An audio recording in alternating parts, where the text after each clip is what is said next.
And hello, Indian fans, and welcome to a special edition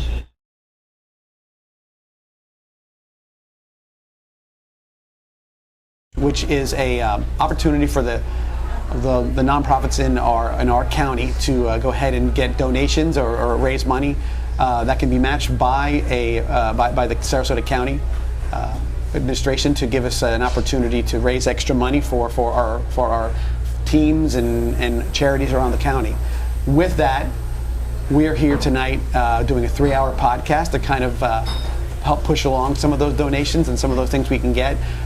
We have a laundry list of folks joining us tonight, from coaches to administrators to media folks, and of course a lot of our former players that have been at Venice High School and have done some really big things over the last few years in regards to their play on the football field and obviously in the community as well. With that, we are here tonight at our home of the John Peacock Coaches Show, which is Joey D's here in Venice. And we always appreciate Joey D's and what they do for us regarding hosting not only our podcast, but our coaches show, and now tonight helping us with our giving challenge. With that kind of little explanation regarding the giving challenge, donations that are between $25 and up through $100 are, again, those donations will be matched dollar for dollar in the giving challenge. So it's an opportunity for us to not only raise money, but also kind of double down on some of those donations as well and make even more money. So look forward to hearing about these donations. We'll be tweeting out when we see the tally on some of that stuff. Here with Booster Club President Jessica Pacino and our technical guy Francis Haynes. And Francis is from Vibrant Aspect Media, which does all of our broadcasting from Jumbotron to live streaming to podcasting and everything else. So big shout out to Vibrant Aspect Media as always. With that, I think we're ready for our first guest, Francis? Yep. We are. And tonight, starting off with a Hall of Famer, Venice High School alumni, and a good friend and a 1983 classmate as well, head coach for the baseball team, Venice High School, Coach Craig Faulkner. Craig, how you doing tonight?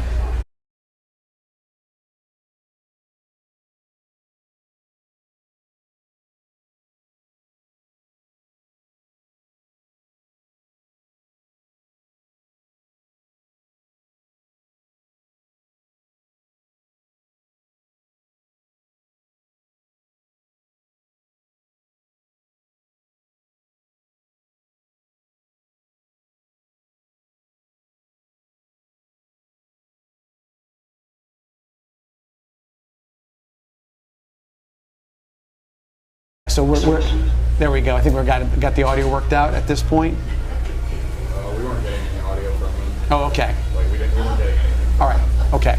So we're gonna wait and see if we can work out those little glitches and get Coach Faulkner back on here. Baseball team is in the midst of their season, getting ready to about to end their season as well. Start heading into the playoffs, and we'll get Coach Faulkner's view and what's going on and what has gone on so far this year for the Venice High School baseball team. Venice High School football, since the last time you've seen us here in this location, a lot of things have happened with Venice football. And so we'll get into that a little more when Coach Peacock gets here after practice today. They are starting spring practice already, so that's a pretty cool time of the year for the kids to kind of get reacclimated with football and culminate their spring workout sessions with some practices and a game on May 19th up in Lakeland. I think we're trying to work out the issues right now.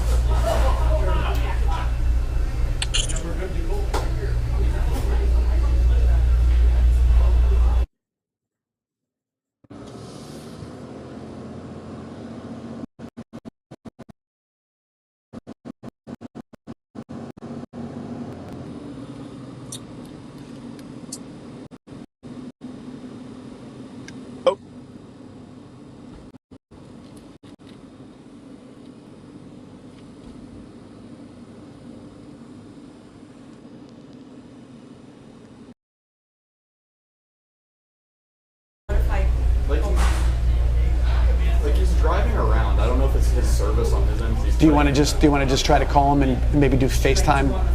Yeah, that's probably. Okay, good. He's driving around. It should be internet related. Okay, so we're gonna. Just have put him on the phone while I put my hand. Yeah, that's fine. So we're gonna do it a little different here. We'll do a little more of a face-to-face on the phone Zoom, and you get to hear Coach Faulkner, and I'll keep asking questions when I can. On camera. So I'm just So- going to put you on speakerphone. We're coming over here. With the sound. All right. Or no, stay on the thing. All right, here we go. Jessica's bringing her phone over here. Now, can you hear him? You can hear him like through my phone? Hey, Coach, can you hear me now? Hey, how are you doing, John? I'm doing great. So I was just kind of riffing a little bit there, but saying how you guys were getting close to the end of your regular season. So far, I mean, how are you looking at the progress of the team this season so far? Well, we have struggled a little bit this year, but we've been really focusing on being the best team that we can be at the end of the year, which is really what matters. And I feel like we've gotten better and better. It's going to be a good test for us tonight. We play Fort Myers at 7 o'clock. They got a really good lefty on the mound, so we're gonna get a little test here tonight. We've won 2 games in a row, and we play 2 games this week. Braden River tomorrow night at 7, and then we go into the district tournament next week. I was gonna say you said about your team had a little bit of a struggle early, but you always put together a pretty challenging schedule, and I think this year you did the same. So it's a good test to see, even with a loss. Sometimes you get a good test to see where your team is early in the season. No doubt. We had a really tough schedule this year, played some great teams, and it has made us a much stronger team. But it does, it does take a toll on your record. But now is the time when it pays off. At the end of the year, when we've seen guys throwing 90 all year, and other teams haven't seen that, and then all of a sudden you run into a great pitcher where you're not got those kinks worked out. So we're hoping it pays off. That we play our best when it counts the most. And like I said, and obviously you start off with in your district as far as that's concerned, and then obviously you hope to work your way up the ladder to a place you've been quite a bit over the past 15 years, which is the state championship level, or that semifinal level when you get to travel to whatever the destination is for this year. Yeah, it is. The way it works this year, they haven't been able to do it the last couple of years, but this year, if you're a district champion, you get to move on to regionals. But also, if you're one of the 4 top seeds in the rest of the region, the next 4 seeds also get to move on. So, we're hoping, even with really a 500 record, we're hoping to move on, even if we don't win the district. But our goal right now is to win the district, and that district consists of Lehigh, Sarasota, Riverview, and Gulf Coast, which is a really good team as well. Yes. With that, like I said, I think it was a Gulf Coast last year that was the one that kind of took you guys out of it last year, if I'm not mistaken. Yep. So Gulf Coast has got the same pitcher we faced last year is throwing for them again. He is really good, but. I feel like we're a strong team when we get it all together and do all the little things that we've been doing lately. I think we can give anybody a run for it. As far as your individual players on the team, I know a lot of times seniors have a lot to do with the success or failure of the team. Any guys you like to highlight as far as seniors or any other players on the team that have shown up and did a good job for you this year? Yeah, we really have some good players. My shortstop, Merrick Houston, has gained the most attention. Merrick is, looking at possibly being a high draft pick. He's already committed to Wake Forest. He's had a lot of professional scouts watching him and really like what he's doing at shortstop. He's a big, tall kid with a really strong arm, moves very well, good head on his shoulder. So he's been a special player. He was hurt earlier in the year, so he's now just getting in the swing of things for us. We got some guys on the mound. John Whitney is going to actually pitch tonight. He's a lefty, throws 90 miles an hour. He's got 3 pitches he throws for strikes. Actually was throwing a perfect game for 6 1/3 innings the last game he pitched, and I took him out of the game because he got to his pitch limit, which was controversial. But he's that good, so we're excited. We've kind of saved him all year from having arm injuries. Use him, so we're ready to get him into play in the playoffs here. We got quite a few other good players too, including the Savion Castaway was one of your football players who's come in and is playing center field for us.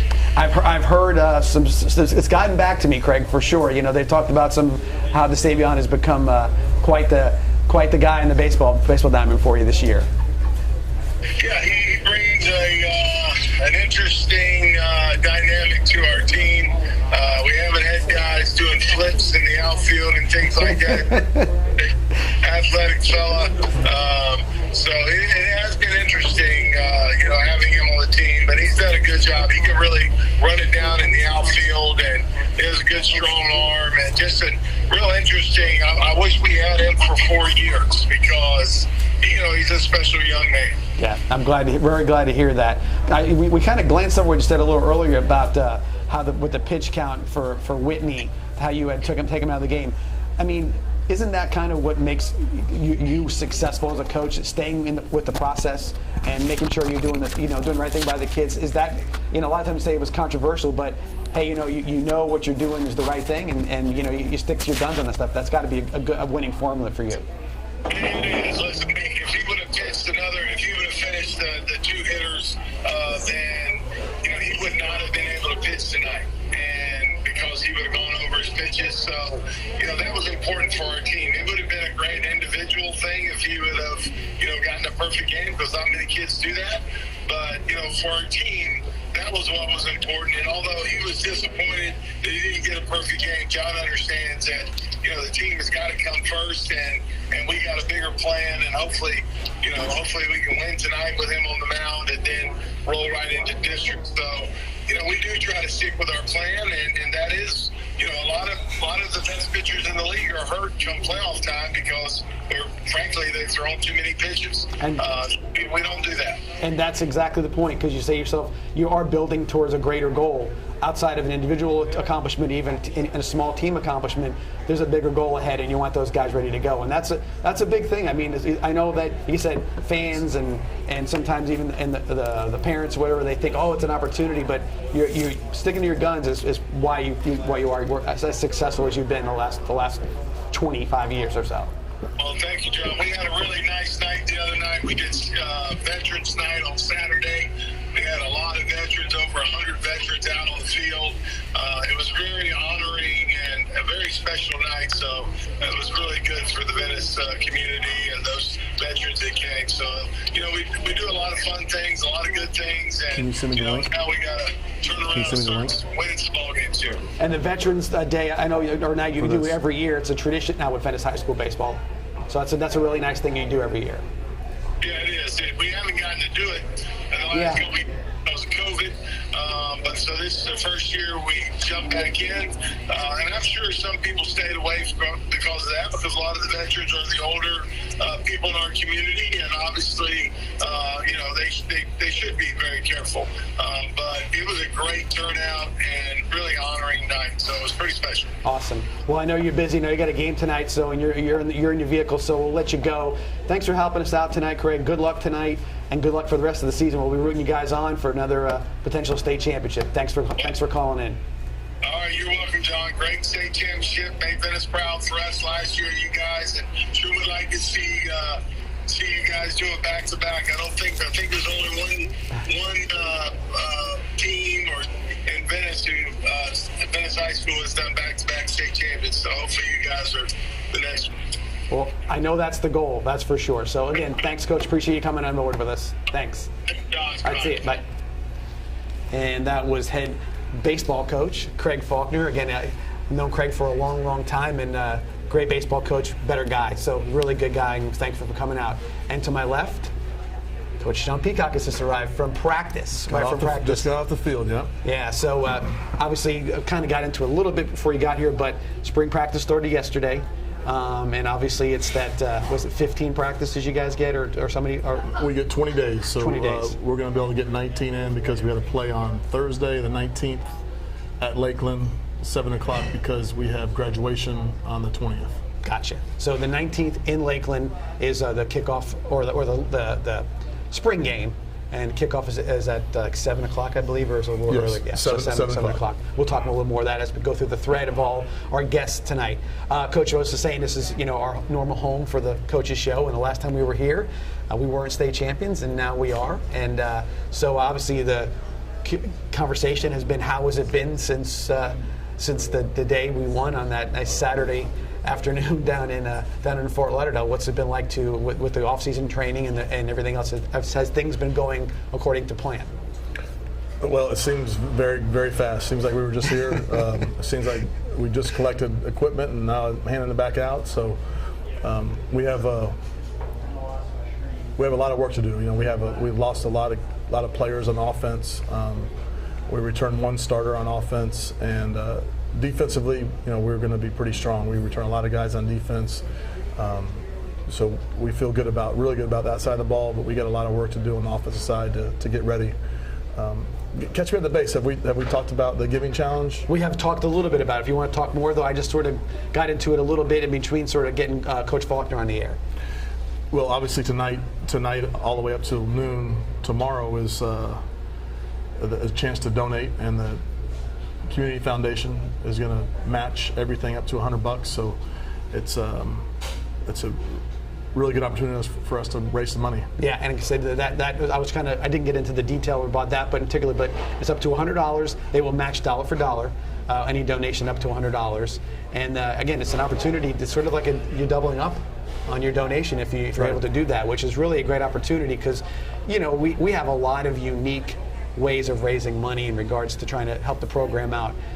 This one is really kind of cool because it's sort of more of a bigger picture, if you want to call it that. Everything usually we do is generated through, the kids, the parents, golf tournaments and whatnot. This is sort of a more all-encompassing thing, which, people don't realize that this is an opportunity for nonprofits in the area to kind of get a little jump start on things. And we took advantage of it. The last time we did it, I think we had a really good night. I think we raised $11,000, so we can double that. That'd be great. Yeah, no doubt. And we were in the middle of COVID when we did our first one. That was because that was right in we kind of hit into that, and we were sort of wondering about how we could do some of these fundraisers, and getting Zoom calls from former players and media folks that we're going to do tonight sort of gave us a nice boost. I would say probably a good majority of what we raised was during our podcast, sort of a telethon-y kind of thing, which was awesome. Real quick, did you text me the link or email it to me? I'll text it to you. Okay, I was going to put the link on Twitter. Sure. And have you put it on the link on Facebook and all that stuff? Okay. I'm doing Facebook. Yeah, and of course, if you go to Venice High School, VeniceIndianFootball.org, there should be a way to link through to the donation is there as well. Yes, Yeah, and on my Twitter and on Facebook, Right. and the Venice Football Twitter as well, as far as the link to donate. So you'll see all that, and then it goes. And I know there's there's a lot of options there, or whatever, but it is under the Venice Touchdown Club that you would be donating to. That should be the where it goes to, Venice Touchdown Club. And so just look for that. And we'll say Venice Football. We'll say Venice Touchdown Club, and make sure you click on there, and you can donate right through that website. Right. Go back to what we're talking about a little bit. I know you're getting some stuff ready, but spring, obviously, you always seem to be a little tinkering time, I guess you would say. Trying people at different positions, moving guys around, trying to get the best athletes on the field where you can. So it's pretty cool that you can get a chance to do this now, as opposed to trying to mess around with it in the fall and do different things in the fall. This is a good experimental time to see what's going on with that. Yeah, the spring is, we got to find out where we're going to put where, who's going to get on the bus, and who we need to get off the bus, really. And there's a lot of players, and we've had in the past that have changed sides of the ball after spring. Right. DJ Escort's a good example of that, where we had him at linebacker, then we ended up moving him to running back. Had a great career at running back. So we're just trying to find the right pieces that fit the puzzle, really. You talk about DJ, but you had another player last year with Cleary that was a defensive end, and he switched over to offensive tackle and performed very, very high, at a very high level. And you've done it, you guy, you said, hey man, he was the starter here. Miles Weston. Right. Miles Weston was a guy who was all over the field as an offensive player, and then you go ahead and you put him on at cornerback, and he gets an offer from Mercer College, and he's off and running. And honestly, I think you might have said to me at the time, if we would have done that 2 or 3 years ago, sky's the limit. But you don't. Sometimes you don't know. Sometimes it's out of necessity. Sometimes a kid says, "Hey, coach, I want to be on the field more. So can I do this?" And so it all depends on. And again, it bodes well when a kid has a good attitude, does a good thing for the team, and it ends up being a great thing for him in the long run.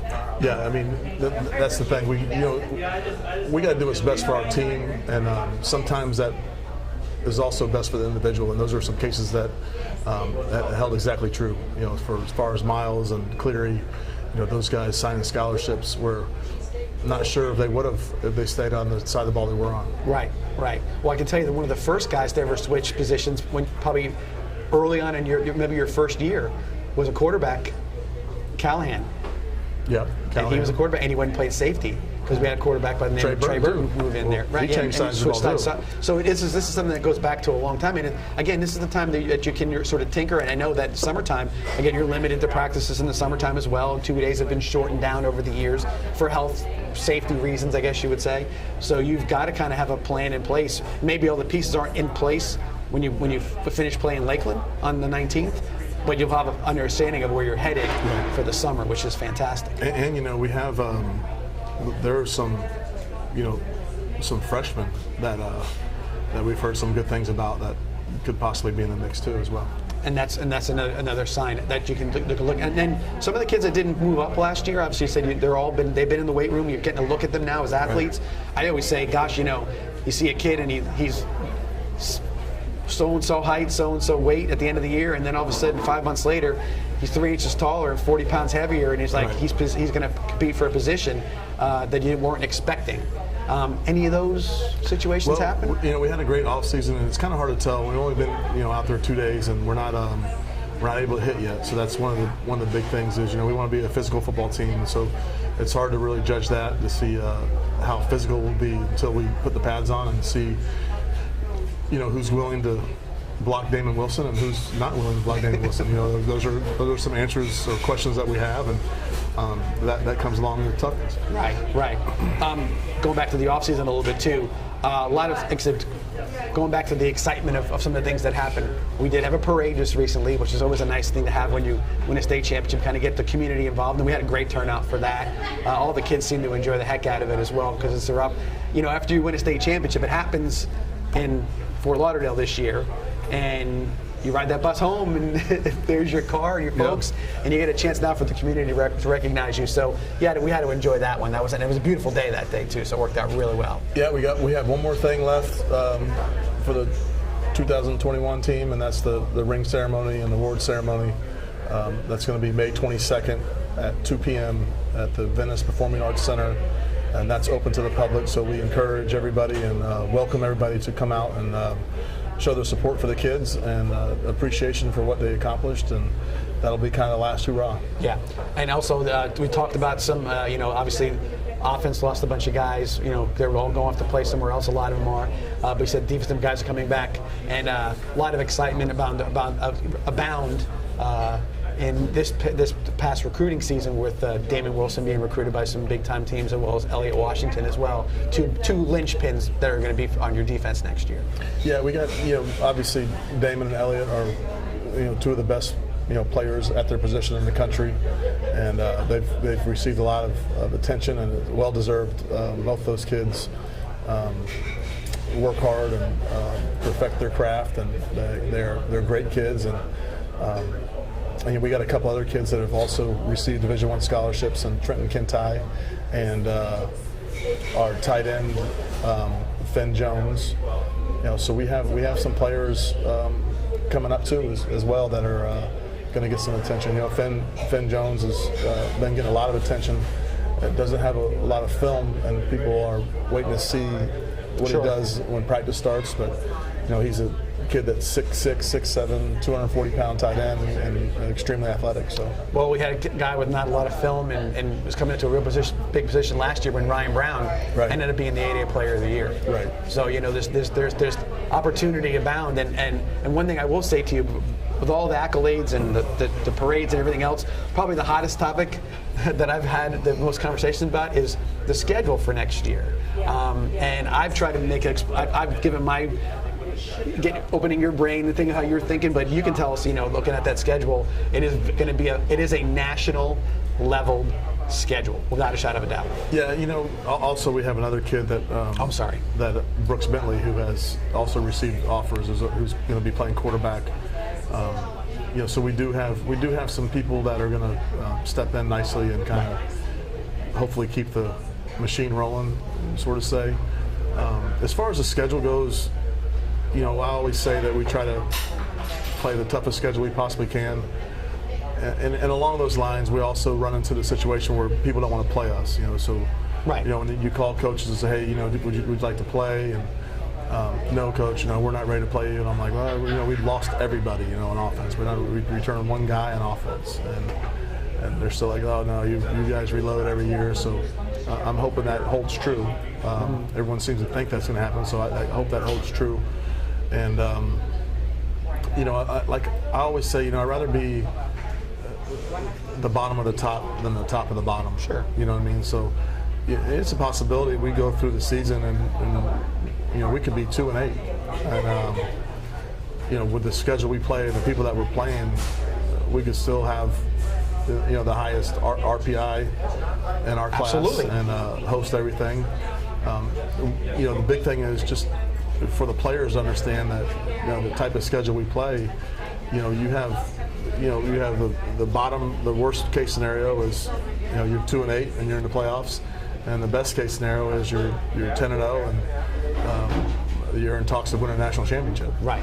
So obviously there's opportunity for both. You can never reach that height unless you go after it. Exactly. That's kind of how it works. And Coach Faulkner, before he came here, talked about his slow start to his team, and he's all jacked up about how he's ready to go. Because he overscheduled.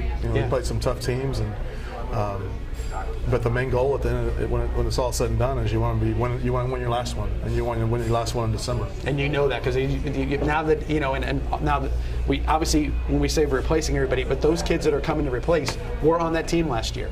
They saw it. They saw the process. They saw the effort it took. They saw all those things that needed to happen, and so they're not. It's not unfamiliar for them to kind of figure out what it is that needs to be done. They should know. Forrest is ready to go, isn't he?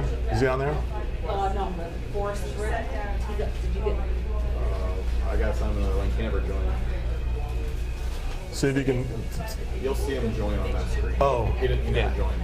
So I sent one to Trey, like I sent no one to Forrest. Forrest said he's ready. He just got the email, so I think he's going to tell him to get log in. So the next two names, obviously, you're hearing us talk about in our roster of interviews tonight are two NFLers. One former NFLer now. It's kind of hard to funny to say, Trey Burton, and obviously Forrest Lamp, who is a New Orleans Saint currently. Signed a one-year deal just recently with the Saints, and so he's ready to go for a very talented New Orleans Saints team. Hopefully they have a very good talented opportunity. offensive line. Yes. But I think Forrest's versatility, his athleticism really shined, and I think the Saints saw something in that. But he can tell us more when he gets on the screen with us. So, but again, the two guys that have reached that height, and we have a third one joining us, in Jared Hewitt, who is I know working out hard and trying to get himself on the main roster for the Seahawks. Right. So he's in so three guys that are there, and then of course later on tonight. A draft eligible drafted young man who set records here at Venice High School as well, and Javon Hiley. Right. So Javon actually is going to come in. So. Oh, awesome! So Javon will be here. That'd be great. And obviously, there's Forrest. Oh. Can he? There we are. Can he hear us? Is he on the screen? Can you hear us, Forrest? I think he can hear us. We can't hear him. Hold on 1 second, Forrest.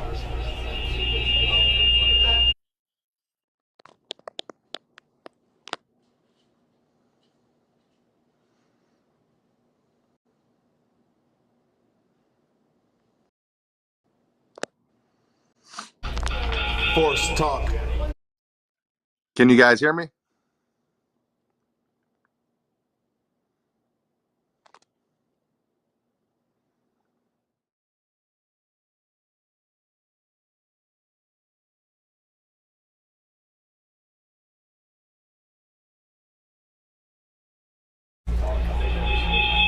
Hey, so when you're up there for us, you can't hear us, but you can hear me now, correct?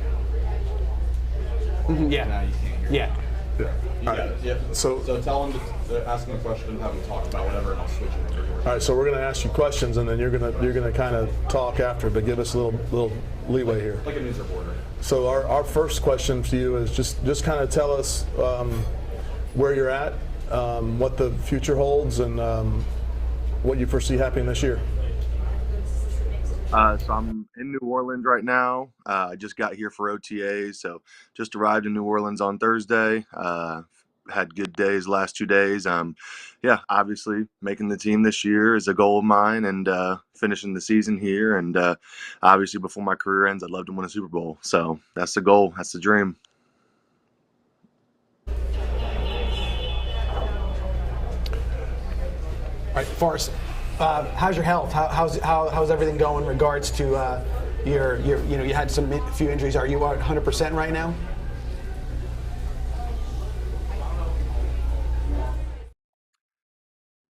Yeah, so I'm 100% right now. I feel really good. Obviously I've had the 2 knee surgeries and an ankle and a couple wrists along the way. But yeah, I'm fully healthy. I feel good.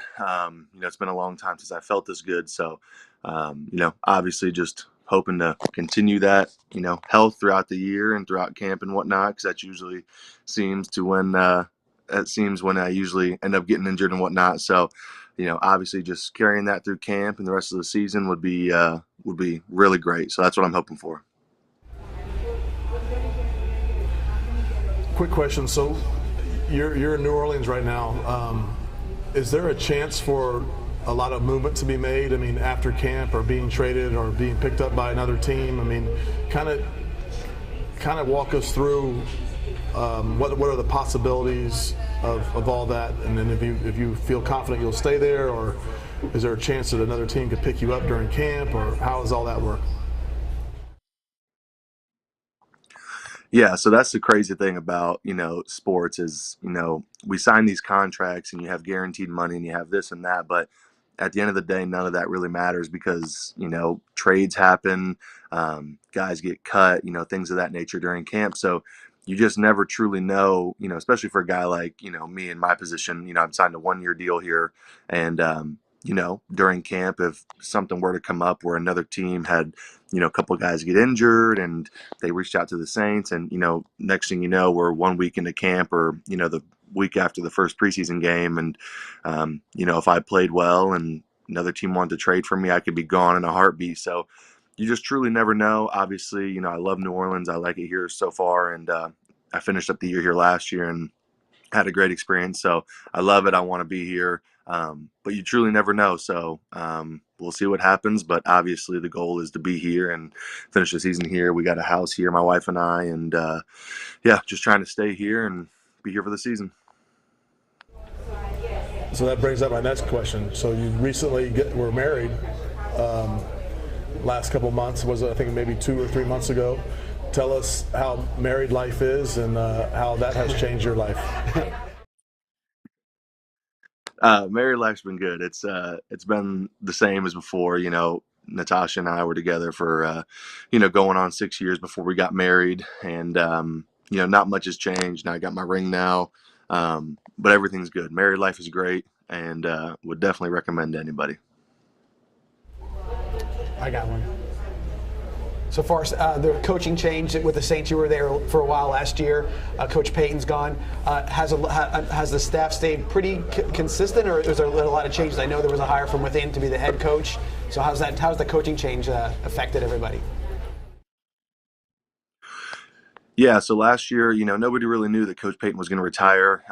He didn't really tell anybody. Nobody had any idea. And, at the end of the year, we kind of all found out. And, they hired Coach Allen from within. He was our D coordinator last year. Great guy. And they hired him. So we didn't have a ton of coaching changes. We kept the majority of our staff, offensive coordinator, majority of the position coaches on the defensive side and the offensive side stayed. I think we lost maybe 1 or 2 guys. They got rid of our O-line coach from last year, the head guy. he actually went to the Chargers, which is funny because that's obviously where I started my career. So we lost him to the Chargers, but we hired Coach Marone. Coach Marone's been, a head coach in the league, an offensive line coach. So that's going to be the biggest change for me, obviously, but everything else has pretty much stayed the same. And our assistant O-line coach, Zach Streif, who was in New Orleans, saying he played here, I think, for 12 or 13 years. He's still the assistant, so not a ton of change, but just a little bit. Now, Coach Marone, he was the head coach when Beckett Wales was at Syracuse and played tight end for him, so he knows another former Indian.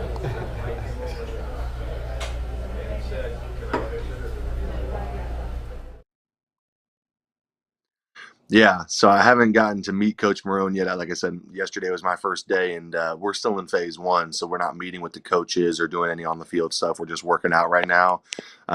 Next week is our first week in the office. I'll definitely have to ask him about Beckett and, how many problems Beckett used to cause him. Are we good? Yeah, I've had some conversations with Coach Marone about Beckett, so I know he'll remember Beckett. That'll be good. I can't wait to hear some myself.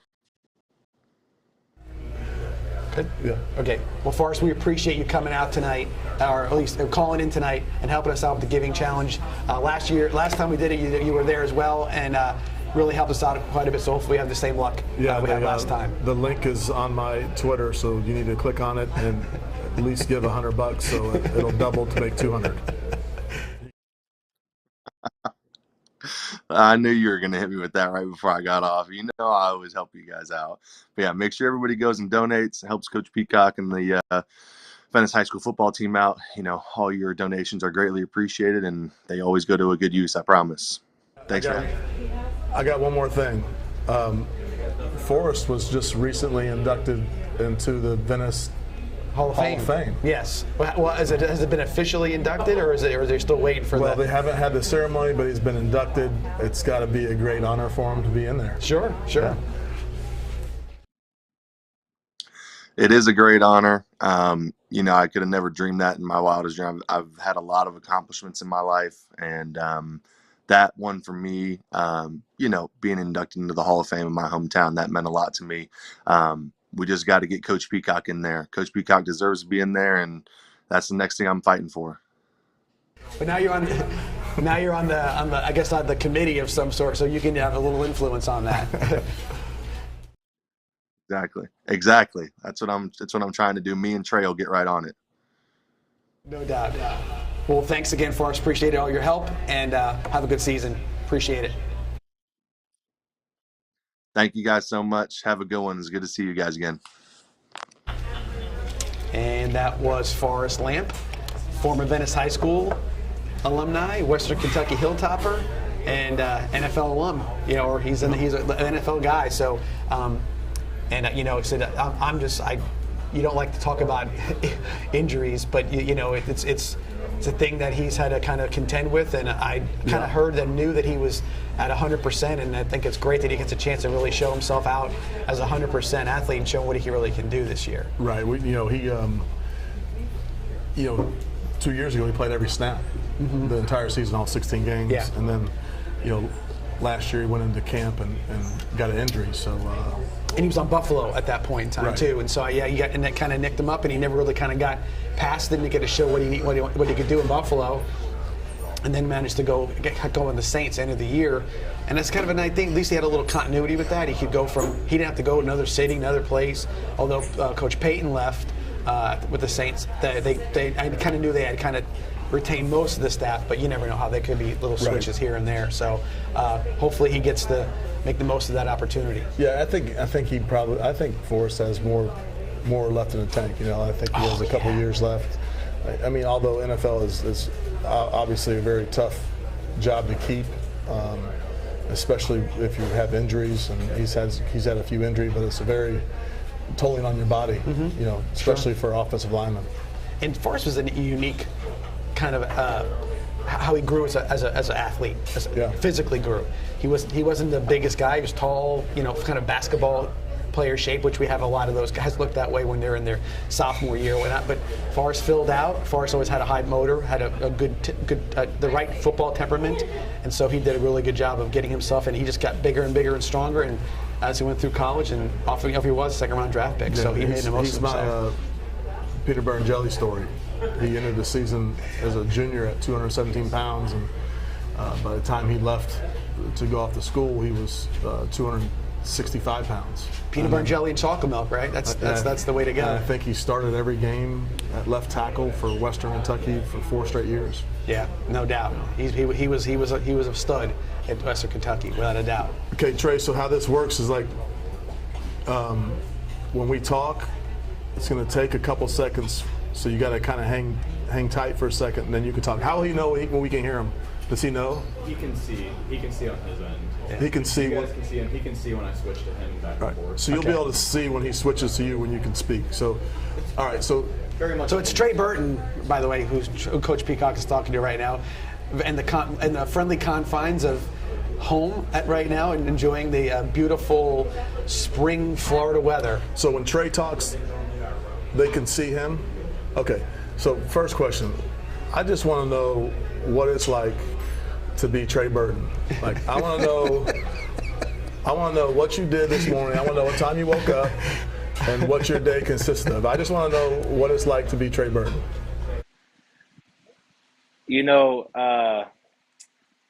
There's a lot worse people to be.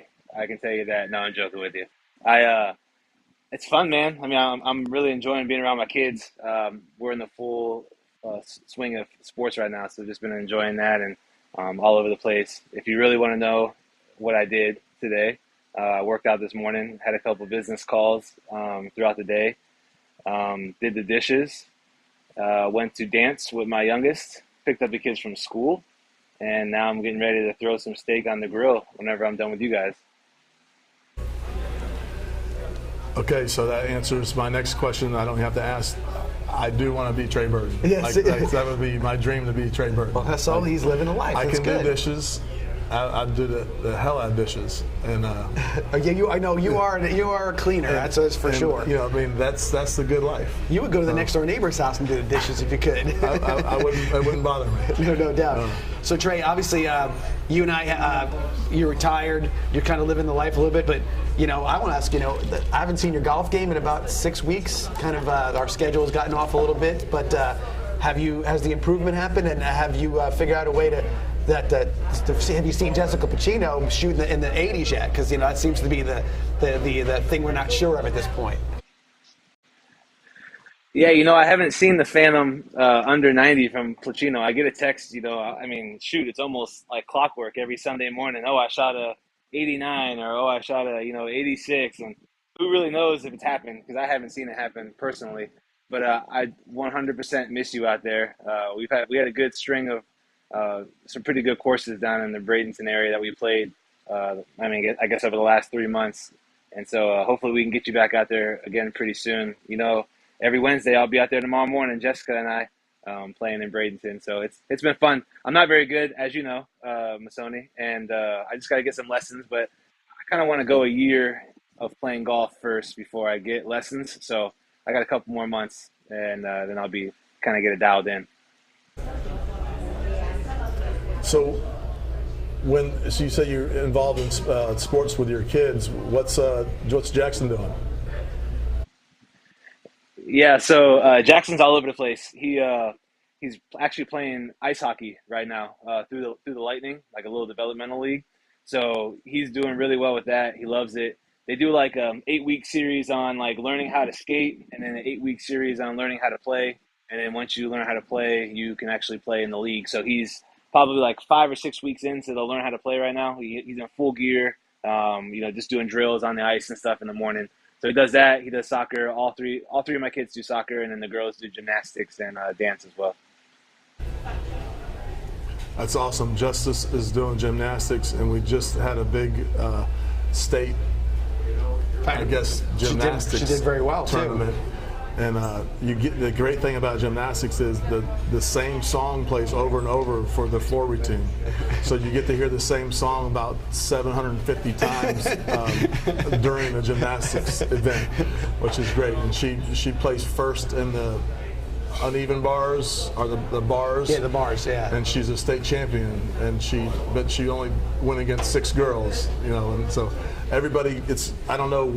I think there's 2 different gymnastics. She's in AAU. AAU, everyone wins and everyone gets a medal. So we have like 300 medals in the house. So even if you're last, you get a medal. So that's one thing I really don't like about gymnastics. But I guess it keeps everybody's confidence, I would say. Yeah, I don't know about all that, but I know up here there's the gym we go to competes with Dolly, Clay's wife. Their gym, Lakewood Ranch Gymnastics, and Lakewood Ranch is probably the best in the state. But I don't know what it's technically called. But yeah, my oldest just got bumped up to competitive. I want to say 2 or 3 weeks ago. So we're about to get in the gauntlet of all the traveling and the meets and stuff like that. Yeah, Dolly's is not AAU. It's the other one. I'm not sure what it's called. But I don't think everyone wins in their gymnastic tournament. Do they play the same music over and over again for the floor routine, though? We haven't done an actual tournament yet. We just got bumped up 2 or 3 weeks ago, and we don't start traveling until I want to say January of next year. So she has like 6 months to get her floor and beam and bar and all that stuff routine down pat. Trey, getting back to some football conversation here. NFL draft tomorrow, Thursday night starts. And the NFL has been sort of a very, it's a 12-month a year job for the players, for the scouts, for everybody. Looking back now, in regards to your start in the NFL and how things have changed in even the short time that you were, since you were in that process of being put in the NFL, what do you see differently as a fan, I guess, of the game than when you were playing or just starting to play back in the day? Yeah, I mean, I think the biggest thing right now is just the NIL stuff, from kids coming out of college. So I think it'd be a little bit harder for coaches to evaluate guys now because they don't. I mean, some of the guys don't play all their games. They don't. They kind of take a couple games off, and a lot of guys are coming in with probably more. The number one guys at the big Power 5 schools are probably making more than they're going to make their rookie year, maybe their first 2 or 3 years. Coming out of college. So it's a little different now from that standpoint. But it'll be a crazy draft because, I mean, all the experts, and I'm not a big draft guy, I think the draft is a fluke for the most part. It's a crapshoot. You never really know what you're going to get. But all the main draft guys are talking about this is probably one of the weakest drafts in the last 10, 15 years. There's probably 10 to 15 for sure first-round guys, and everybody else is a mid-tier level guy. So I think it will really favor like the Belichicks of the world, and I think Indy will do really well. Guys that do a good job of scouting and picking dudes in the mid-level rounds. Yeah, hopefully Javon will get an opportunity to get on a team. I'm not sure where they project him. I think early on they projected him like 3rd or 4th, but I think he's a type player and type person that he just needs to get on the field and kind of show what he can do. It's kind of hard, I try to tell everybody that he's not the fastest guy, he's not overly tall, but he has a way of catching the ball and body control and the way he tracks the ball. He never, a lot of receivers you can see where their eyes are going, his hands are going, and the DB has a beat on when the ball's going to get there, and he has a real knack of not giving that stuff away and can catch the ball when he's covered. So I'm just praying he gets a chance to get on somebody's squad and hopefully do kind of what you did. Yeah, I don't know how he did for his pro day and stuff like that, but I mean, just like you said, I mean, hopefully he has a really good agent, and if he does have to go the undrafted route, there's nothing wrong with that. And like you said, he's just one of those guys that needs to get on a team, and you can tell coaches till they're blue in the face, all the character traits that he has on and off the field, but they got to see him, and he'll have a really good shot, if he gets on the team. Trey, one other thing I was going to ask you, obviously you talked about golf, but I also know you're an avid fisherman, and there's a fundraiser another one coming up soon for Venice High School football, the Snapper Slapper, Suncoast Snapper Slapper, I'll get that right. I know that you being the kind of that fisherman guy. What do you know about what we're kind of planning out, and what's your participation going to be in regards to the Snapper Slapper? Yeah, I'm all in, man. I think it's going to be awesome. There's not many American red snapper fishing tournaments on our coast just because the season is so limited and short. You never really know when it's going to start and when it's going to happen, just because it fluctuates based on the year before how many red snapper were caught. So I'm all in for sure. I think it's going to be a blast. We're the only one on our coast, so hopefully there's a good turnout.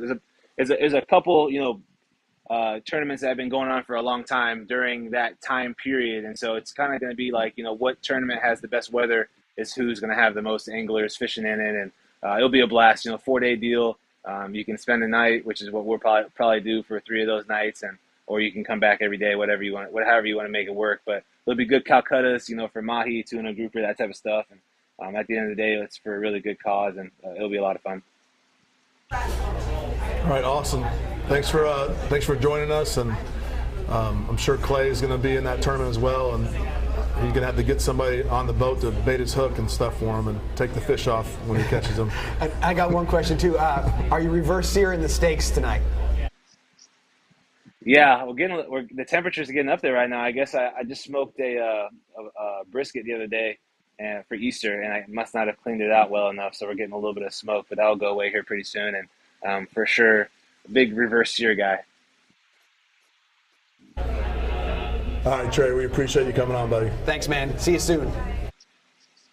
Yeah, much love to you guys. Talk to you guys soon.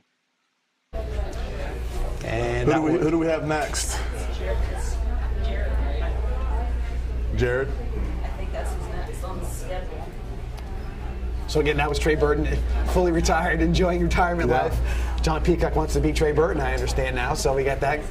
But that's cool. I mean, it's nice to see him, and I know he's really, with his kids. He's, as an NFL player, so much time away, so much time dedicated to your craft, and his kids are just at that age now where he's going to be able to be involved with all their extracurricular activities.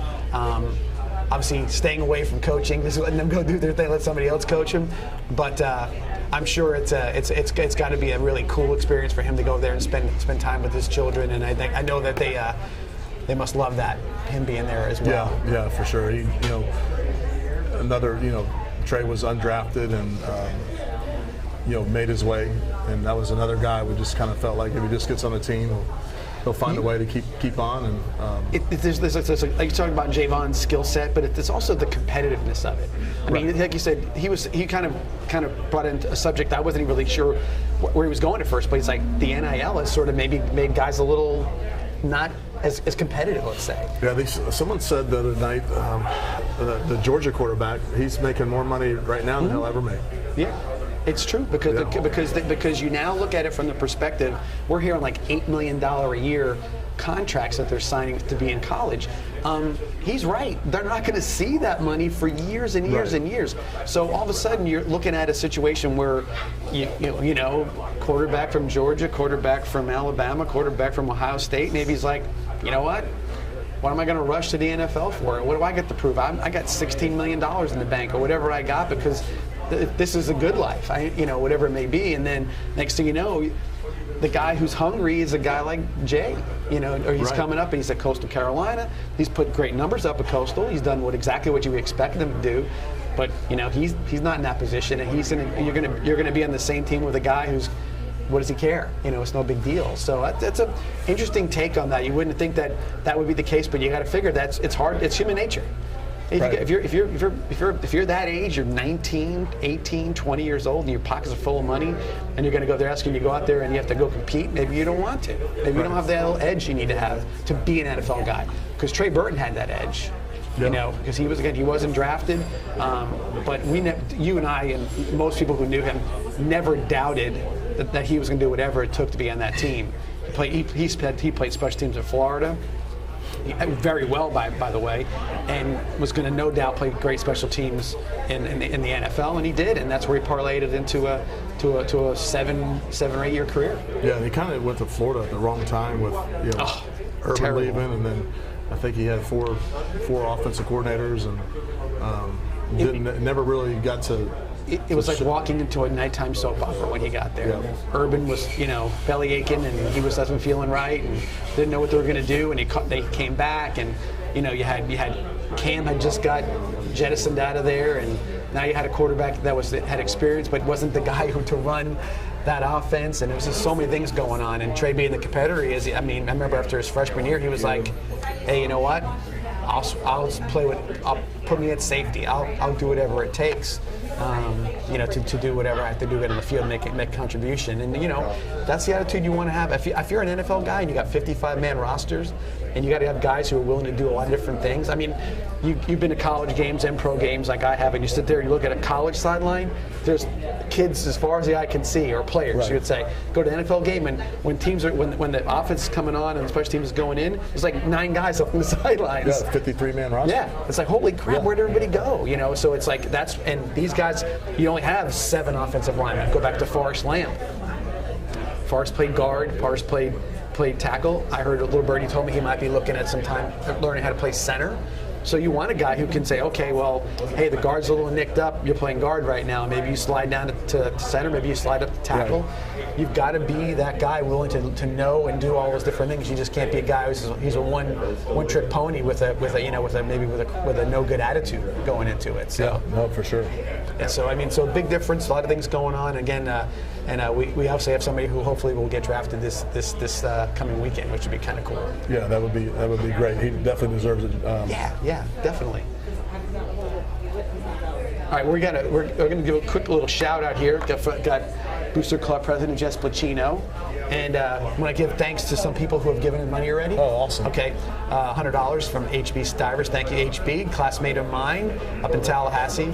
Monty and Janet Jacobs, we know Monty very well, $100 donation. Janae Mora, $50 donation. Jennifer Peevely, $100. The Joe and Mary Kay Henson Family Foundation, $100. Daniel Tanica, administrator at the high school, $100. Gahanna Corp, Anna and Scott Zarkowitz, Dee Dee and Poppy, together. These are all $100 donations, by the way. Anthony Marzarella, Tony, thank you very much. Mike Dalton, Greg and Jan Hitt, Caddy Carts, Scott Huber, who we know Scott very well, Lisa Bechtold. Lisa's always there to help us as well. An anonymous donation. The Butler family, Dave and family, helping out there as well. Miller Magic, $25. Nate and Callie Cohen, Del Averdick, and one from Go Indians, all within that $25 to $100 range. We do appreciate all the donations from those folks.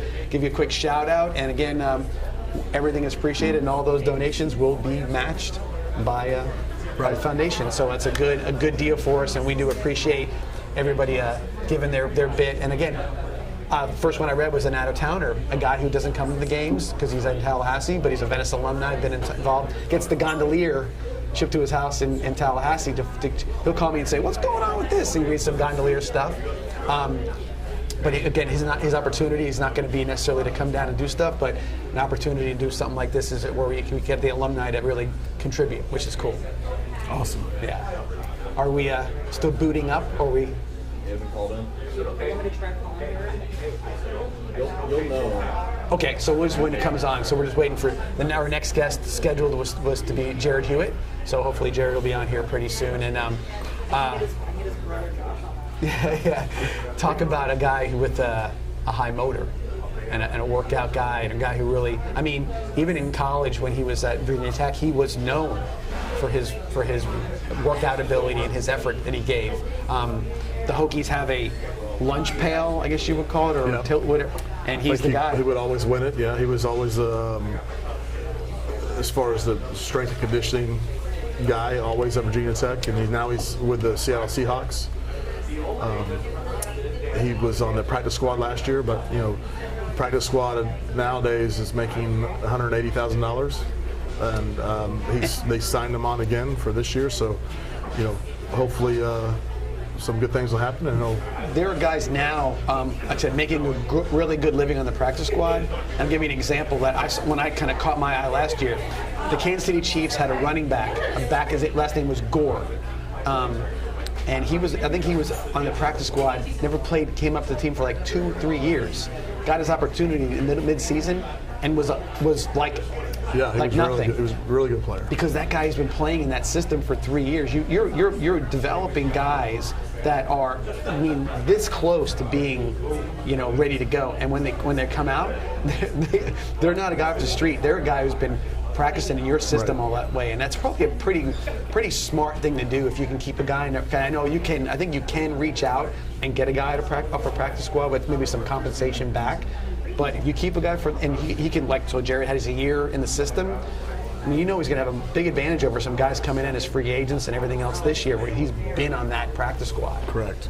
Yeah. So, hopefully he'll able to break through that barrier this year. But if not, Jared's the type of kid that's going to keep working and keep grinding every day and do everything he can to stay on the club. Another one, you might say, not necessarily a spring experiment, but maybe when he moved up as a freshman, coming off the freshman team as a linebacker and a fullback and a punter, and he immediately fit in, and you said, no, you're a D tackle, son, and there you go. I mean, he's like he made the transition for a little bit and in the fall, but then in the spring is where he once he had a full opportunity to practice at that position, right. You could see right away his abilities were off the chart. So we're having some issues getting a hold of Jared. Why don't we? We can take a break. Yeah, why don't we take a quick break and have Jess come on here and speak about the fishing tournament, and then Coach Wheatley is en route. Okay. To be here as well. Good. Awesome. When we do that, we'll take a quick break and we'll come back, and Jessica Placino will be here to talk about the snapper, whatever it is. We'll get it down. See you back here in a few minutes.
And we're back here at Joey D's for tonight's Giving Day fundraiser. Again, we appreciate everybody out there who has helped us already, and hopefully more of you will be donating as well. Again, all the donations from $25 to $100 will be matched dollar for dollar, and it's a great opportunity for us to raise some money for the upcoming season and for whatever we may or may not need this year, or actually may need, not need, but may need. Familiar face here, Jessica Pacino, our Booster Club president for the Venice Touchdown Club, is here to talk a little bit about something we touched on with Trey Burton earlier, which is the fishing tournament that's coming up for Venice High School in June. Yep. Detail it out for us. So, as John has mentioned earlier, we are hosting our first ever inshore, offshore fishing tournament. It's called the Suncoast Snapper Slapper. It will run from June 22nd to June 25th. If you head to our website, www.suncoastsnapperslapper.com, all of the information will be on there. The offshore portion will actually take place starting that Wednesday. I believe that night we'll do a Zoom captains meeting. The nice thing about our tournament is there are no boundaries with our tournament. And that's why we're doing the Zoom meeting. So, like, you can be down in Naples if you want. Dial in for the Zoom meeting Wednesday night. Thursday morning, you'll send us a GPS check-in to our tournament director, and then you're free to fish, and you can fish your way back up to Marina Jacks, where the weigh-in will be on Saturday, June 25th, from 11 to 4 p.m. I think it's going to be a great event. Like Trey said earlier, there's not really another tournament like this on this side of the state. We based this around American Red Snapper season, so we were kind of in a holding pattern for a while until the FWC came out and announced the dates, which they actually did that last week. The governor announced that last week, and I think he said this year it's actually the longest snapper season that they've had in a while. I think it's like 57 days. And the thing about it is, I look at them like, that's it? Because it's the longest one. It was 50 plus days, and that was it. Right. So, and I believe it opens up on June 17th this season. So we're right on it. We're like the second weekend in. I think it's going to be a good time. We're going to have a band there. Former football player TJ Hitt, state champion, 2000 state champion team. He's bringing a crew in. We'll have some live music. We're going to have Douglas Jeep there with Vinny D. It's going to be a big party. I think we got some other tricks up our sleeves. So if you're interested, if you like to fish, head to the website www.suncoastsnapperslapper.com, or you could head to VeniceIndianFootball.org also, and either way it'll lead you to the same place.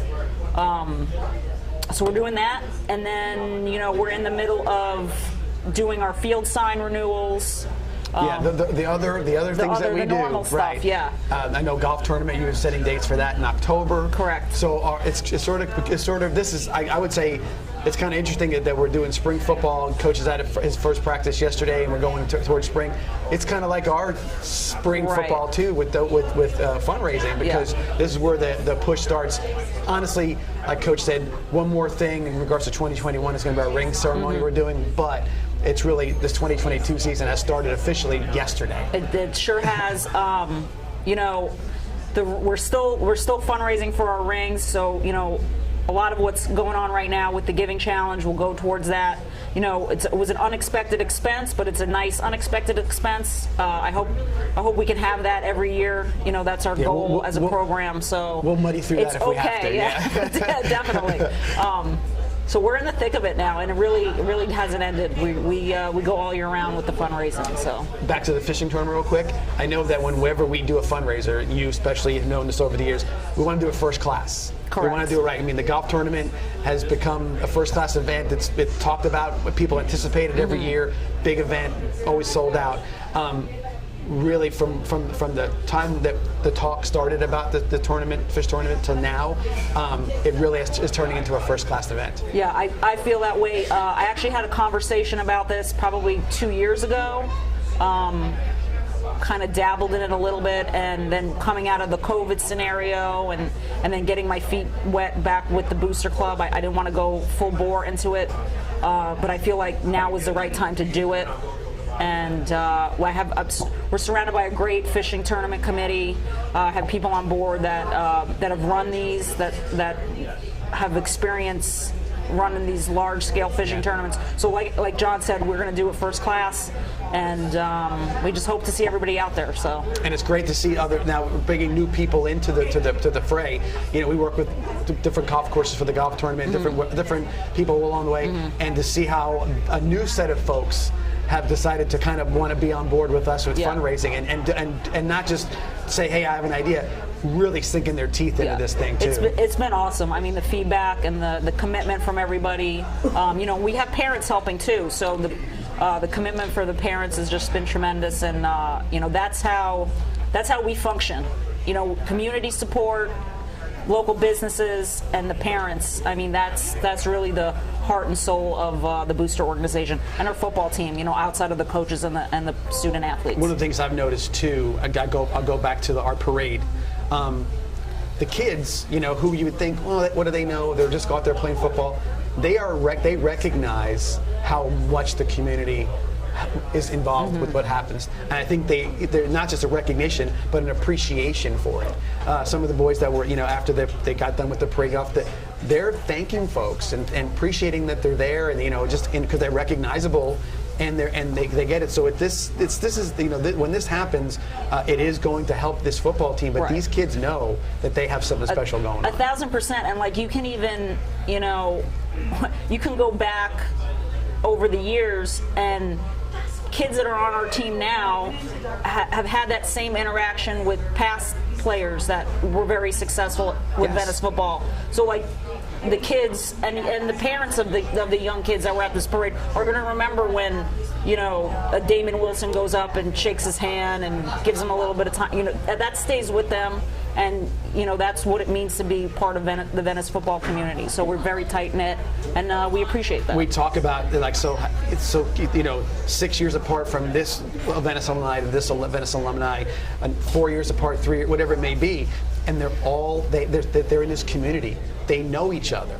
We don't even know that they know each other, but they know each other, and it's like, hey, you know, he's talking to this person, they're talking to that person, and hey, this person reached out to, and you start seeing how this is how this big melting pot of different generations, well, not generations, but different years. Yes. That they're all kind of in tune with each other, in touch with each other, because those alumni, if they're at the NFL or if they're CPAs or whatever they are watching 100%, and they want to see how things are going. 100%. And they, heck, when I, you know, now Trey's retired, but you know, when he was still playing, he would say, "Hey, I heard that so and so did great, or I heard the game went. How would this, you know?"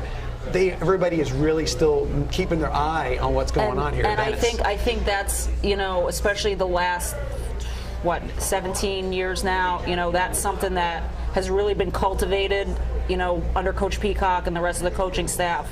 You know, all those players, they come back, they just kind of want to stay plugged into what's going on. And it's great because it kind of trickles down to everybody that keeps coming through. So. And then this year's state championship, where, you know, we're down in Fort Lauderdale, we had an unbelievably big crowd. We blew the attendance it was out great, like you could not believe. I mean, comparably speaking, there was a hometown team there the night before who had a third of the crowd that we had, which is unbelievable. They came out with some numbers, and I think they undercut us because there were way more people there than what the attendance folks said. And part of that is that I see 3 kids from the 17 team.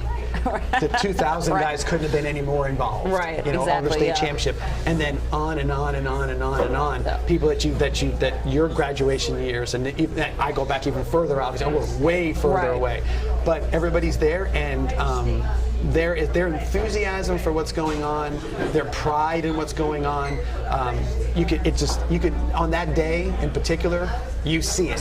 You see it, and they can't want to reach out enough to let you know how proud they are of what's going on. Yeah, I totally agree. Hopefully we can do it again this December. So that's the plan. And by the way, so, you know, Booster Club, the word booster, okay? It's about giving everybody a boost, right? Exactly, and so it doesn't. We love it when it's donations. We love it when it helps out the team financially in so many ways. But we want the support in any way, shape, or form that anybody can. Because that's the thing that you're trying to give these kids an opportunity to be the best in high school, on the football field, and academically, and you want hopefully that you're giving them a boost and showing them the proper way to become good young men, family, fathers, 1,000%. everything else. I couldn't agree more. And it's going to be great this season. We have 9 home games. 9 home games. There is no other team in the state of Florida that's going to have 9 home games. So we expect everybody to come out every Friday night, pack the stands, all of the alumni, and our one away game will be at Riverview, so it's 15 minutes away from here, so Right we up the expect road. everybody to be there as well. So we're looking forward to it. And like I said, that's the cool part about it. I said everybody gets a chance to see it, and again, it's been sort of like, again, you look at it from the perspective of obviously the wins and losses are a big deal, but watching everybody develop, and we talk about how they physically develop, but how they mature in a lot of ways, and how they become parts of the community. They go off, they do their thing, and they come back, and now they're president of the Saratoga Club, or whatever they are. They're all integrated in what's happening and become a part of it. And I think those kids, when they're in that parade or they're seeing these fans show at football games, they recognize, they look around and say, well, this is pretty cool. Then they get to go out in the real world and they go, no, it's really cool. Right. What's going on down there? I want to be a part of as much as I possibly can. And that's why everybody comes back. So I agree with you wholeheartedly. So. All right, so again, give us the dates one more time for the fishing tournament. Fishing tournament will be June 22nd to June 25th. It is an inshore and an offshore tournament. So if you want to fish inshore, I believe the captain's meeting for that is the 24th, and that will be hopefully at the Brew Burgers on the island of Venice. If not, it will be at Shuck and Ale. And then the weigh-in party will be at Marina Jack on June 25th from 11 to 4. So we hope to see everybody there. If you have any questions, go to the website, www.suncoastsnapperslapper.com. There's email and phone number contact on there if you want to reach out to us. And social media all over the place with it. I think we've even talked a little bit about maybe updating it as the days are going on, via live stream, via podcast, whatever we can do. So yeah, it's going to be. That's why I'm saying it's a first-class event. It's a multiple-day event, which is a new thing too. Yes. We're usually one and done. We're one day, we're out, we're good. But a multiple-day event. And again, I'm looking forward to seeing how this all works out. And I think obviously the time of the year is just going to be just at the right time. Obviously, we have a limited 57 days to do it in. Right. But I think the dates you booked are going to be. I think they're going to be optimal. I think we're going to hit it.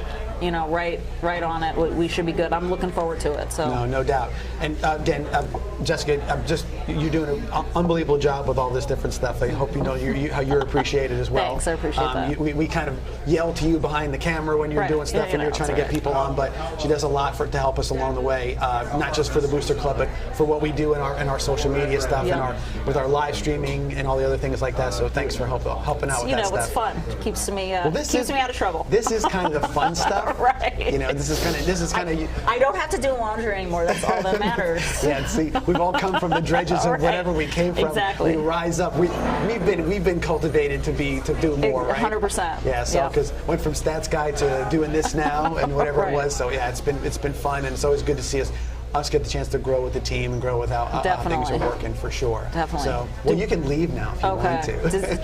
Do we have Jared? We don't have Jared. Okay. Well, you want to hang on a little bit more? Yeah, I'm trying to think what else can I talk about. I don't want to talk about my golf game, but I did shoot 89 a couple weeks ago.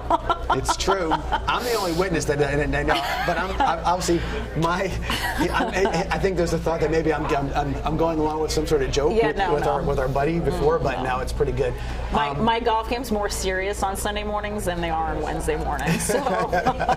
No doubt.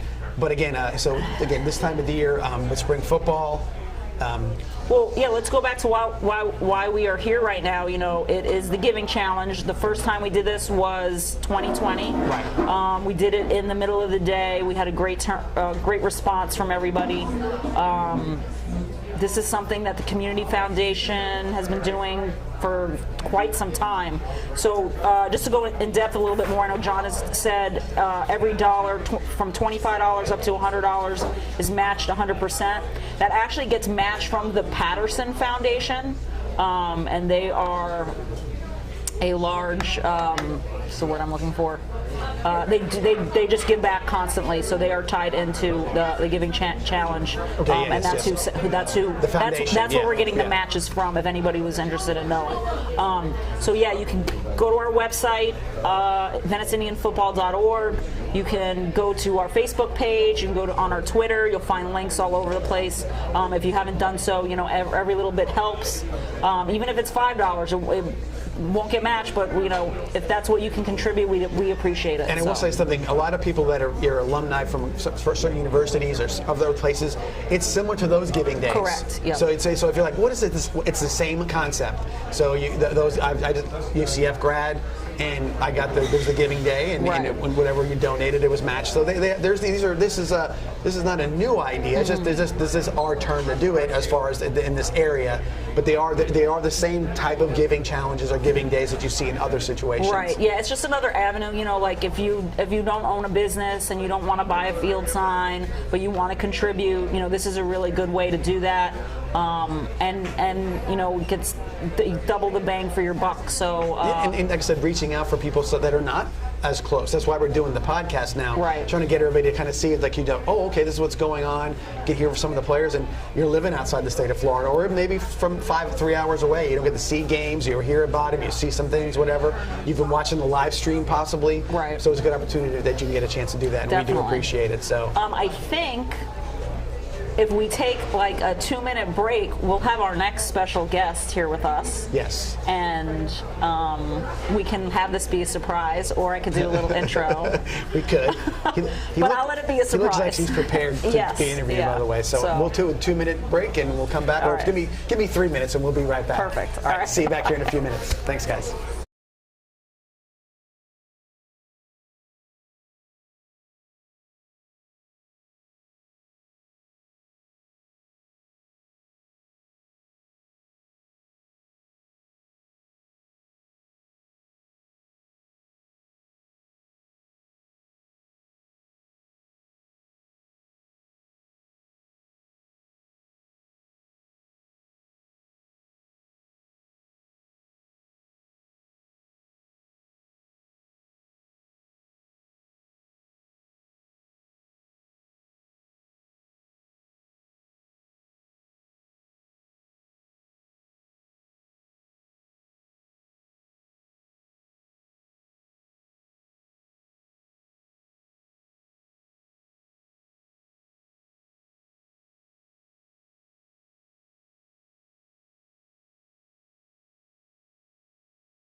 and welcome back to Joey D's and our Giving Day challenge that we're doing here for Venice High School football. And sitting with me is our surprise guest, or we shouldn't say a surprise, he was on our schedule, but Brian Wheatley, head volleyball coach for the Venice Indians. And Coach Wheatley, thank you for joining us tonight. Love being here. It's for a great cause. And you did it last time too, so we do appreciate you. You're supporting us quite a bit here. We do good appreciate stuff. that. We expect the donations to really go up here in the next 20-30 minutes. It should be flying. Hopefully they won't go down. So you're in your off season right now in regards to volleyball, and every high school coaches have a lot of challenges, and one of the challenges that you have to start from scratch, basically, or start over every year. Yeah. What kind of challenge does that pose for you as a volleyball coach every year? Well, I believe there's 4 stages a kid goes through when they make varsity. 1, I'm happy to be there.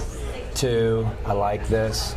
3, I can do this. And 4, all I want to do is win. Right. So obviously we want to get those kids to that 4th stage as quick as possible. Those are usually our juniors, our seniors, depending on how long a kid's been on the team. If they've been on the team since a freshman, maybe they're juniors into their sophomore year, that starts to kick in. So that's the type of player we're looking for to work through all that stuff. Right. The biggest thing every year is we got to teach our kids to be responsible on the court. And to be responsible on the court means you got to give great effort and be disciplined. Once they're responsible, they can be trusted. Once they're trustworthy, they start to gain respect. Once they have respect in themselves, they start to be successful, and once they're successful, they become proud, and a proud team at the end of the year is really tough to beat. Right. And everything you said, I didn't hear one thing about you got to be 8 feet tall or jump through the building, or it's all about attitude and figuring out how it is to become a respectful winner, if you want to call listen, it that. I wish we were 8 foot. Right. But right. I mean, really, our mentality at Venice is, we have a lot of 5'8" kids. Mm-hmm, sure. And we've had to learn over the years. We play teams that do have 8 foot, 6'4", 6'5" kids that are touching the rim. Sure. We don't necessarily have that. So our mentality has to be, we have to be smart. We have to be stronger than other teams. We have to have a better volleyball IQ than other teams, and we just have to be more disciplined and give great effort more than other teams. That's the only way we even have a chance just to be in the game, just to get to 20. That doesn't mean we're going to be successful. It means that we have a chance to maybe win the game at the end of the game. So I wish we had a 6'4" kid where we can just throw it outside and she can just hammer it down, but we obviously don't have that. I don't know how many years ago now, but I'll say it's close to 15 years ago that when the Wellness Center got finished and put in. Yeah. Huge. I watched, obviously everybody looked at it and what are we going to do with it? Outside of football, your team was the team that I've seen consistently from day one being in that Wellness Center in the off season, getting ready and getting prepared for their season. How much of that has helped you over the last 15 years or so as far as having that facility and those girls working out in their off season? I think that's been our edge. I think we were one of the first teams in the state and maybe in the country to really get into the weight room and get stronger. And when you're throwing around those weights, you become more confident. Yeah. If you're not a confident person, you can't be around lifting 45-pound weights and being around all that metal. So it's really important that that we are in there consistently and what our kids are doing in there. It's up to them to push themselves. And yes. We have. We've just had a great success being in there. I think it's been a big difference. I still, if you watch a volleyball game, you'll see that our kids' legs are so much stronger than the opposing team. Right. And it builds that stamina. It builds that the muscle memory it requires. All the little things that kind of go for it. And again, the other part of it is, again, you're building, like, you're team building at the same time. You're watching people achieve goals, working together to get to that goal, cheering your teammate on, to do the proper thing in that way. Sure. And it makes us jump higher, hit harder, stay lower. But most of all, over all that, it prevents injuries. That's the biggest reason why we're in there is injury prevention. I think we've had maybe two or three ACLs in 28 years. Yeah. So, knock wood, now myself, I got elbow injuries from spiking the ball for 30 years. I'm going to PT 3 times a week. I got plantar fasciitis, so So I'm starting to. The cumulative effect. I'm starting to go down, but. You know, it's been really big, you know, and you know, I think the other thing that our program does really well is our coaches keep our kids accountable. Good. You know, and that's you know, you got to have that in any program to be successful, and once you start to get buy-in from kids, and the accountability goes both ways, I think it's a successful deal. Now, you're not always going to get 100% buy-in. If we have 12 kids on a team, they all say they want to buy in. But if our goal is to get 80% of our team to buy in. If we can get 80% of those 12, 13 kids to buy in, then we feel like we can be pretty successful. And a lot of that, like I said, you're dealing with 14 to 18-year-olds or 15 to 18-year-old girls in high school, and maybe, you know, they come in like ready to go as freshmen, and then maybe something happens and they're not quite sure they want to do it anymore, and they're sophomores and they lose a little bit of that edge. So you're constantly, even though you might have consistency on your team or you might see a flow, every year to year time, it's a maturity thing. They're growing up. Yeah. As you're learning how to play volleyball. So sometimes you're like, hey, what happened to the 100% you had last year? You're not giving, and then the next year they're back again. You never know what you're going to kind of get from the kids at that age. Yeah, I mean, you get a pretty good feel. Probably around sophomore year, you can pretty much see where they're going to be now. You know, the boyfriends come into play and all that. You know, we actually lost a regional championship one year because of a boyfriend. Boyfriend broke up 2 or 3 days before the match, and our star was devastated, and she had like 3 kills in the match. Yeah. And you know, I had a long talk with that kid. Yeah, I can imagine. You had to do with that. Can we just wait a couple of weeks? Can you think of me the next time? Exactly. Let's talk about this. You know. So, but you know, all those things come into play. But really, the girls are awesome. They'll, you know, if a girl respects their coach, they'll run through a wall for them. Sure. So, you know, I love to see that. You know, honestly, if we never won, but we gave 100% all the time and went after it, I'm cool with that. So I love to see that effort, and I love to see kids, teams come together, like you said, and play for a common goal. And you know, we don't have the name of our shirt or the name of our name on the back of our jersey. We have the word Venice, because our kids know that we play for Venice. We play for our community because they're so supportive, and we need to be appreciative of the place where we live. We have a beautiful school, beautiful gym. You know, we have awesome fans that come out and pack that place out. It's a rowdy place, man. It's pretty cool. Yeah. You know, I mean, we're not just playing for ourselves. We're playing for our whole community. I've talked to Coach Faulkner. We talked to Coach Peacock a little bit. And in both cases, I talked about scheduling. Coach Faulkner said, hey, I was a little disappointed. We got a slow start, but we're ready to go. We're getting better at the right time. Coach Peacock talked about his schedule, said, hey, I can be 2-8, but I can still be going for my goals, and I can be better for it because of my schedule. I think you might have been the creator of the idea of playing a tough schedule. You take on all comers when you can.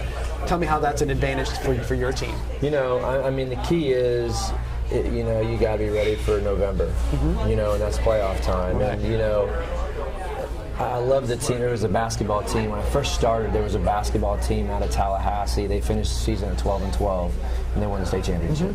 And they played unbelievable teams. And I just, right from then, I'm like, you know what? Schedule hard. Like, I don't really care what our record is. I really don't care what our record is. Obviously, we got to get in the playoffs.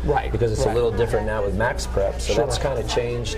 People are looking at that now. Change the game a little bit more, but for the most part, it's a matter of scheduling the best teams possible, and then when you get to playoffs, you're ready. Like, I don't want to go into playoffs seeing a team with this, you know, that we've never seen before. So I want us to be ready. So, yeah, I love scheduling. And another thing is, I hate killing teams. It's boring for me. So I try to be entertained as well. You know, I like a tough match. I like preparing for a tough match. I like to see what our kids do in a tough match when they're faced into St. Thomas Aquinas, and the whole gym is packed, and we're in a huddle, and the football team's in our huddle screaming at us. That's the kind of stuff that we want to be prepared for. If you can get through that, then other things become a lot easier to deal with. For sure. Yeah. And talking about the local support, your environment that you created in the gymnasium as far as at a volleyball match, it's one of the ones I would say that everybody, hey, a football game is what it is, but your environment is phenomenal. How much of that was your design? How much was just happened by the community or the kids in the school? Or how much did you design that to be that way for Venice High School? There's a couple things. One, I want our kids to play. That's an exciting atmosphere. So I want our kids to play in that atmosphere. I think that they deserve to be able to do that. Sure. I think that's fun. I hate going to a gym, a Bayshore High School kind of thing, where nobody's there. That's not a lot of fun. But when I first started, I read a book by Terry Pettit. He's the old Nebraska volleyball coach. Okay. And at the time, it's all West Coast volleyball. So if you know anything about Nebraska volleyball, they pack it out. In fact, they're the only team in America that has scalpers outside, and they have season ticket holders that you can't get a season ticket. So, and it's still to this day. So I just started reading up on what did this guy do for a little, place in the middle of the country, because he had to go out and recruit kids from the West Coast to get there. How is he going to do that? Middle of nowhere, Nebraska, right? How are you going to recruit in the middle of nowhere, Nebraska, where cornfields are, when they could be at Pepperdine overlooking the Pacific Ocean outside their dorm room? So what he did was he just made it really exciting, and I kind of just copied the things that he did to get kids in the game and fans in the game, because we're competing against so much these days, internet, movies, TV. Yeah, there's a lot of distractions. A lot of distractions, so we're doing everything we can to get them there. And I appreciate you saying that, because we do put a lot of time into, this is going to happen at 6:05, this is going to happen at 6:20, this happens at 6:25, and then we're depending on all those things to happen. And so I just think it's a fun environment. Venice is now kind of known as one of the best places in the country to play. We got ranked one of the top 5 places in America by PrepVolleyball.com to play a volleyball match. So it's girls volleyball. Like, it's just not these things go, it's picnic volleyball, but if you come out there, our kids are competitive, they are strong, they are fierce. And that's going to develop them into the women someday that are going to be confident in themselves and be great in the workplace and be a strong family member. And all these kids are always going to be part of a team their whole life, whether that's in their families, whether that's in their church, whether that's in their sororities. And we just want them to be able to be good team members. And so, like you said, you said about being prepared for what life has to bring them. Sure. We talked about it. It's not a man's world anymore. Okay, it's the world. Everybody's walking for the same jobs and the same situation for everything else. And when we have that opportunity to compete in that and at that level and in that environment in that situation and achieve goals, man, it makes everything else seem as achievable or as easy as it would before. You're not going to walk into an environment and be in a room and say, like, I'm not intimidated by these people, or I can do it as well. And it's those early successes and having those opportunities where really makes a big difference. I mean, that's exactly right. And these kids aren't going to remember their record in 20 years. No. They're going to remember what our program was about, what I was about, what their teammates are about. I just went to a wedding in Atlanta last week, one of my former players, and a bunch of our players were there. I mean, that's pretty cool that they made a lifelong friend enough to put them in their wedding. So that's really the cool thing. And I love when I hear stories about kids going off to college and and they're not homesick because they've been in the trenches. And listen, our practices are harder than any match we're ever going to play at. I almost feel like when we play in a match, it's a day off for our kids. Right, yeah. I feel like they feel it's Well, it's that like a way. reward. It's like ice cream after dinner almost. Yeah, Like, it's like here's our reward. That's exactly right. And so that's why we want to get them to that fourth level of an athlete to all I want to do is win. Like, we just want our kids knowing when another team comes in the gym, we want to tear their heads off. Right. But that doesn't mean they're really great girls. Like, they're awesome kids. Like, we have one of the best GPAs every year in the state. They're awesome kids. Their families are awesome. But being nice off the court, that you're not going to win on the court. Right. So there's something that has to happen. And guys, it comes a little more naturally. Right. But there has to be that flip of the switch. Right. To be mean and get gritty but that doesn't mean that's them. And sometimes we have to teach them, look, that's what you have to do to win. It's in the context of what you're doing. Exactly. In any situation, hey, in the workforce, you're competing for that sales job or you're competing for whatever else it may be. You got to go out there and you're not only competing against other people in your arena, but you're competing within your team and within yourself and within who you are. You're pushing yourself, for sure. And you learn to do that. Man, it's a skill that's that once you have it, whatever you want to be, you're going to have that to lean back on. It's a big deal. It's definitely a process, and the only way to really move forward is to fail. If you don't see that failing, you can't see the success. Right. So our goal every day in practice is for them to fail and to fail forward. And a lot of in today's world, our parents don't allow our kids they don't allow our kids, their own kids, to fail. Right. And in our environment, we love them, we care for them. They are gonna fail, but they're gonna fail in an environment that's conducive for them growing and building back up. You used to, I guess maybe it's your catchphrase. I haven't heard it, but I know exactly what you're saying when you say fail forward. Fail forward, yeah. Okay, because sometimes you say, so what does that mean? Well, the failure is going to push you to go. It's going to get you to the next space, and you can't. Right. You're right. You can't see what you can be until you have a hiccup.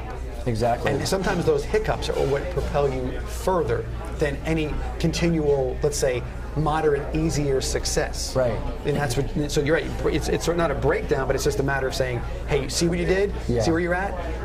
And that goes back to our schedule too. I mean, I could schedule the School of the Blind 28 times and be 28-0. And what does that do? We're going to lose first round of playoffs. Right. What does it do? But when we play at such a tough schedule and we get beat up, we learn so much about ourselves that week. And then the following week we're stronger. And then we're going to get a hiccup again, and we're going to back up and we're going to look at ourselves. And that that stirs emotion. It shows your weaknesses right out of the gate. I don't want to see our weaknesses in playoffs. Right. I know where our weaknesses are. I want to see them early in the season. I want to see them halfway through the season with about 2 weeks left in the season. I want to be rolling. Right. I want them to feel so good about themselves. So it's definitely a growth mindset. But all that stuff has to do with the culture in our gym. And you mentioned Craig and John, and we fight culture all the time. We fight it all. There's so many things against our culture today. Right. And we're working to build that culture, and we want our players to be part of that culture. So there's got to be. It can't all right now we're in club season, off season. Sure. And right now when I get on my team, when I get on them while they're playing, and I motivate them, but it's almost like a Band-Aid motivation. I want them to have the motivation from within, right? Not from me, because I can motivate a kid like that really quick, but is that going to last? So what we're doing this off season, we're trying to get our kids to be motivated within, in the weight room. They're all motivated within the classroom. Why can't they do it all the time on the court? Right. And it's happening. Right. And you said I see it. When you see the breakthroughs, I see more from football perspective. All of a sudden you see a kid, and he's really good. And he has some great games, and sometimes he doesn't. And within a game, he has some breakdowns. And all of a sudden, there's like almost like a light bulb comes on. Right. They're standing straighter. They're not looking for other people's answers. Right. They're now looking at their teammates and saying, hey, this is what you need to do. This is how we need to do it. And then you start seeing it happen when all of them get it. Then you got a championship and listen, team. That's culture right there, Right. and you have to develop and build your culture every single day in the gym, every single day. Right. And there's times when, if a coach looks the other way, their culture's either going up, it's going down, but it's not staying the same. So, it's a matter of your older kids teaching your younger kids, this is what we're going to do. And we're going to make sure it gets done that way. So when you have a team like that where your upperclassmen are the cops on your team, and I don't have to be the cop, or our assistants don't have to be the cop, like all we can do is coach, that's when it's go time, and that's when it's like really, really fun. Because now at that point, you're not worried about having a motivate. You're strategizing. Sure. You're trying to make you're able to focus on the things that are going to help them be their motivated. We're all our seniors, if you do anything, leave the culture. Show them what to do. Exactly. And our alumni come back, after 20 years, and they say it was such a great time. I love all that kind of stuff, but they're the ones that really set the foundation for what we are right now. It's those first couple of years that those kids are like 45 years old now. The Sandberg twins. Right. They're the ones that kind of set this. They did set the standard for where we're at. And winning that first state championship in '98, like those kids are so proud of that. Oh, absolutely. And it showed the rest of my teams throughout, and I feel like it showed a lot of teams in our area that a little beach town can win a state title against the Tampa teams, Orlando teams, Miami teams. They can do it, and it's the Metro teams. It goes back to the goes back to the guy who's the guy that ran the 4-minute mile, Bannister. Roger Bannister. Nobody could get over the 4-minute mile for so long. And the year that he broke the 4-minute mile, like 57 other people in the next 2 years did it. Yeah, because now it can be done. It's crazy. So it's and so when you get to where John's at, like a lot of they obviously have to be really strong, but more importantly, they have to be really headstrong too. And I think that's probably the most similarities that myself and Craig and John have in common is we know that and other coaches too. I'm not saying that. You brought those two up. That's why I'm using that. In our community, it comes to a point where you have to be mentally tough. It doesn't matter what kind of athlete you are. It does, but you're going to break when the heat's on and the fire's around you. You're going to break unless you're mentally tough. So it's about belief. Nobody believed they could break the 4-minute mile until they did, and then everybody believed. Yeah. And the same thing happens to you. Can you do it? Not until you believe it. Right. And that's how it works. That's right. And so, to be a champion, people think, once I'm a champion, I'm going to strut around and act like a champion, but you're never going to be a champion. It's the 1% rule. 99% of people think once I'm a champion, I'm going to act like a champion, but they're never going to become champions. Right. The 1% think I have to be I have to think and act like a champion before I can become a champion. Right. And then they are going to become champions. Right. Whether they do it or not, they're going to be champions in their head. But those are the 1% of athletes that get it done, and that's how small. We're going to beat 80% of the schools in the state just because. We have good fundamentals and we do these things, but it's the 15% of schools that are the upper echelon, and believe it or not, it's the same schools that were the same 25 years ago with those coaches. Still doing it. Still doing it. So it comes down to small details, and our kids don't realize that our season always comes down to a play or two.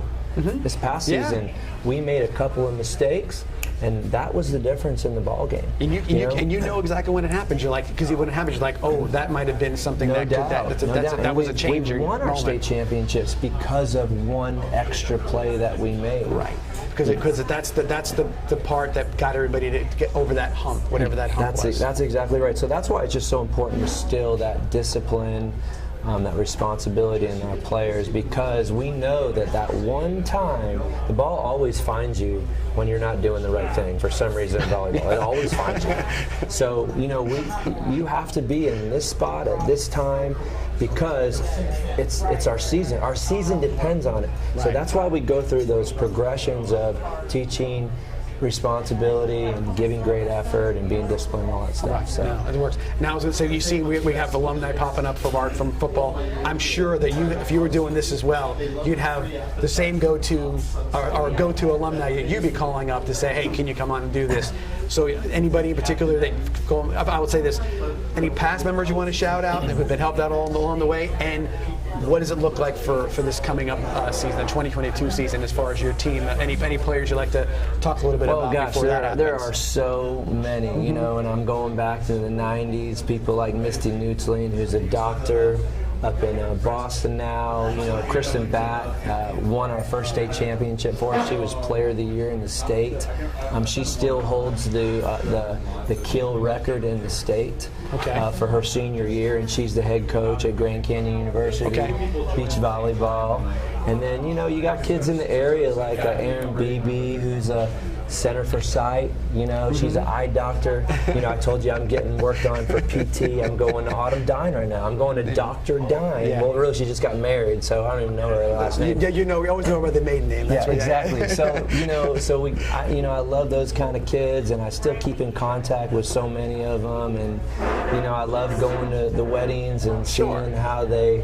And it was cool. Last week we're at this wedding, and I'm sitting with Jen's college coach and myself, and it's cool that she had that connection with both of us enough to ask us to be there.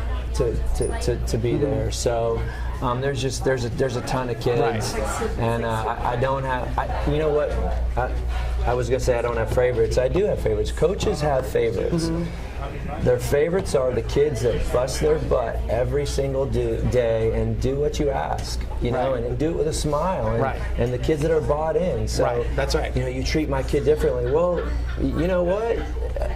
Some kids have shorter leashes than others, and some kids have longer leashes, and it's a matter of buying into what we're trying to do, And what you're trying to find is where each one, you're trying to get each one, whatever it takes to get them to that level to be their best, whatever their best is. Exactly. How do you do it? A kid may not be a Kristen Batt, she may be, 5'5", but she comes in that gym every single day and works her butt off. And that means just as much to us than anything else. We want your best effort, whatever that may be. Are you going to make mistakes? Absolutely. But are you going to give us your best effort? The most disappointing thing is when we have a kid that's really talented that isn't putting in the work. And they always come back years later. Dang, I wish I would have put more effort into it and more work into it. And that's disappointing to me. Absolutely, because you look at it as opportunity lost in some cases. Whatever, even at that point in time, and even later on, it could be if it took you a long time to recognize it. Right. And how many other opportunities you missed that you could have had if you had just committed to that. For sure. No doubt. Yeah. Well, Brian, we appreciate you coming by as always. I appreciate you having me. I think this is a great cause. I hope we got to get that money coming in right now. Yeah. And, football supports all the. Football literally supports all the sports at our school, so I love the fact that we have a winning football program, and John's on the move here to probably take. Coach Faulkner holds the state title record right now with 6, but I think John's going to make a move on that pretty soon. He's definitely giving it his best effort, and one thing that's we love it. As far as football is concerned, nice to have 9 home games. For football. Gosh, I know. Jess was talking about it earlier, and it's like unprecedented. But cool. he manages to to get these games, and he's put like you did, and like Craig did, put together a national level schedule. Football sets the tone for the entire school. If you have a good football program, it just kind of gets everybody energized and going, and it just sets the tone for the rest of the year. So it's funny you say that, because one time, a long time ago, I was sitting on the sidelines at a football game, and we were at a rival school, let's say, and I was with our athletic department folks, and looked around and looked across. They said, that must have been an interesting conversation. Well, so they looked around and said about the other head coach. They said the football team said, well, too bad he's going to lose his job. And I said, well, how do you know? He said, well, this is their homecoming game, and they got 300 people. We got 1,000 people. Yeah. And I know their athletic director, and he's not happy because where is the enthusiasm? Where's the revenue? Where's what's going on? Because this is what propels programs. And I never really thought of it from that perspective, but obviously being an administrator, you look at it from that perspective. Yeah. And so when I do know that sometimes when it is popping, and football season is kind of pushing things, and you guys are in this. I mean, when you guys are doing well, and we're doing well. Like, I love it when you have a match at your place, and everybody comes over to the JV football game because they want to see what's going on. And they're just sky high because what just happened at the volleyball game. It feeds off each other. We're working together. Well, that all goes back. Why we have such a great football program. It goes back to John. He is an awesome X's and O's coach.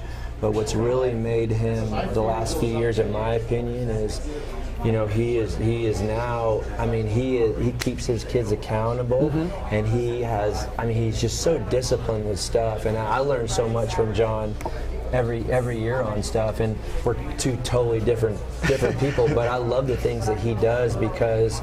It just he breathes winning in the kids, and I can see it. When we're sitting in his office together during a weight room class, and a player comes in. I mean, when John talks, they listen, and then you know what I mean. Like they take his word as.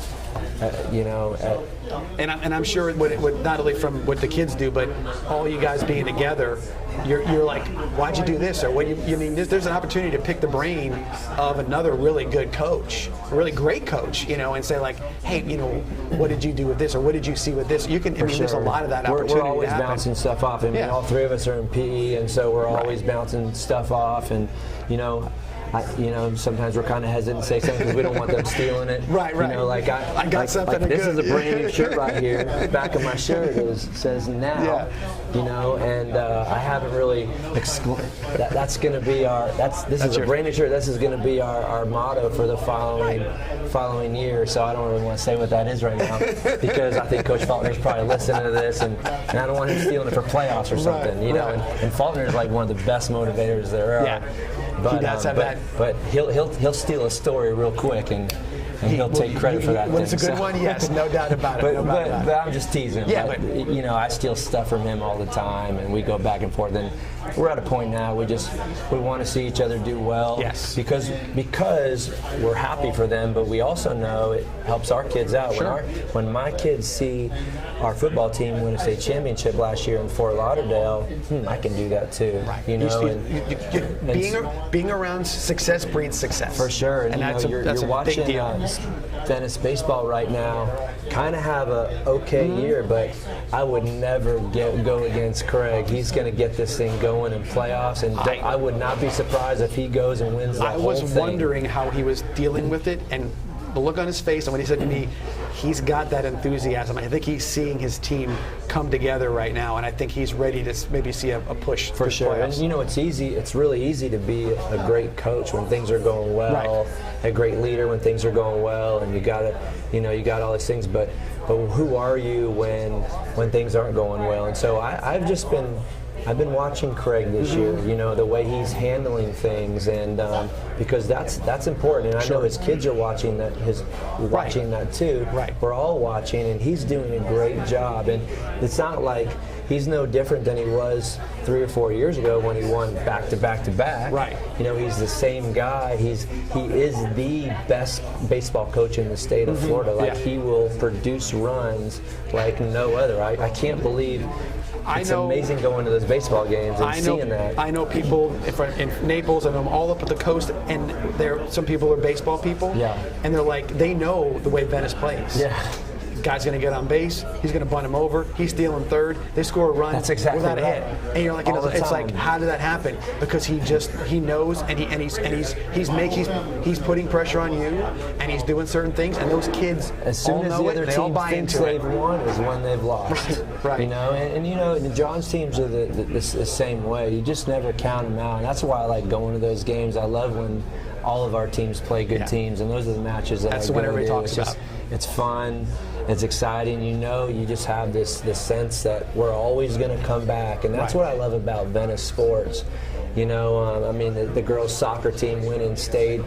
You know, I mean, we just, I don't know, people around us know that Venice kids are going to run through that wall, Right. and they're going to keep doing it until you back down. And the only way to beat us is to continually, Right. you know, and Fans expect it now. They do. And it's fun to see it because then the kids realize, oh, I'm supposed to do this. yeah. Well, with high expectations comes high responsibility. Right. So it means our kids got to work harder. Us as coaches need to work harder, and you know. High school is just—it's a great time. It's such a pure, athletic arena. We got all the NLI stuff and all that. I mean, I don't know if that'll ever get to high school. Maybe it will.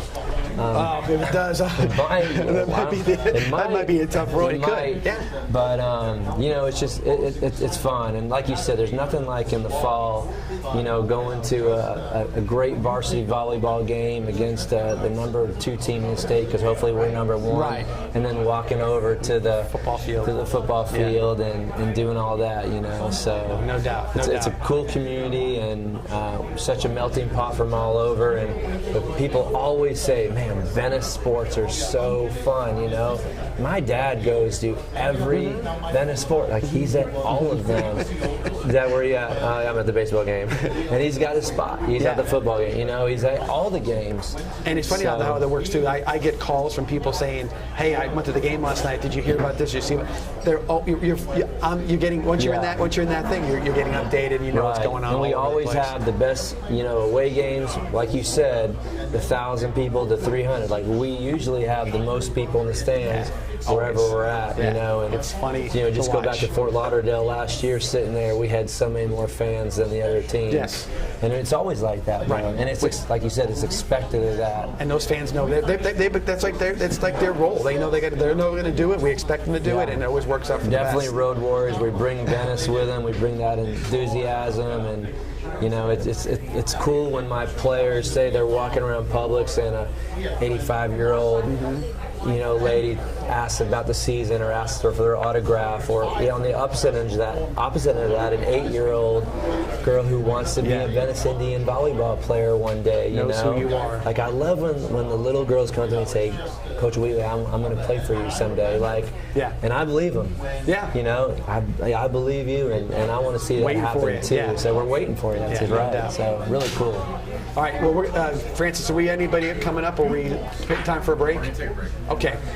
Coach, thanks a lot. Thanks for having me. Appreciate it. Yeah. Good job, and good luck, and enjoy your summer. And I'm here for the free food too. So. I go see Jessica. Just kidding. Good food here at Joey D's.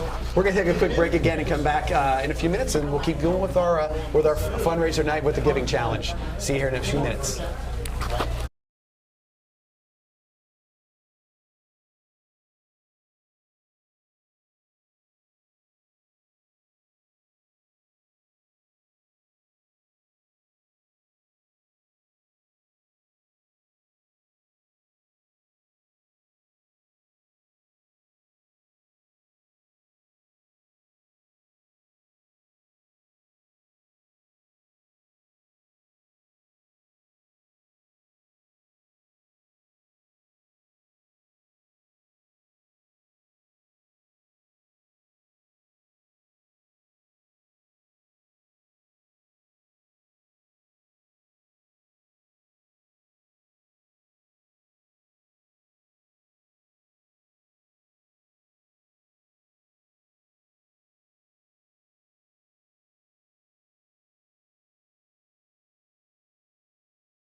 And welcome back to Joey D's and our fundraiser tonight for the Giving Challenge. And our next guest is a 2000 state champion alumni, inside linebacker. You were position coach that back then for this gentleman, Mr. Anthony Leakakis. And Anthony, how you doing tonight? Can you hear us good? Yeah, I can hear you. You guys got me. Doing outstanding. How's everyone tonight? Good. So you'll notice that the screen will change because you can't talk right away until the screen changes. You'll be able to tell when we'll be able to hear you. So when we ask you questions, kind of wait until the screen flips. But Anthony, kind of give us a little update on where you are in life. What are you doing? What are you up to? Just kind of give us a little idea of what Anthony Leakakis is all about right now. Yeah, I hope you guys can hear me well. Yeah, so all is great, right? Just blessed to be alive and excited about the summer that's around us. Currently, I've just taken a position as Director of Operations for America with a company by the name of Time Out Market. So basically, we're a food hall concept that we've got about 20 plus restaurants within every market, and currently got 6 in the Americas. And yeah, man, it's great. I've been doing hospitality ever since high school, and I feel like football has really given me a great foundation for to A, be coached, and B, learn how to be a team player. So Anthony was a middle linebacker in the 2000 team. Oh yeah, he was. He holds our school record for tackles in a season. Well, I was going to say something. So Javon Hiley just walked in, and Anthony probably has the only other record I would say that probably will never be broken. Like Javon is maybe.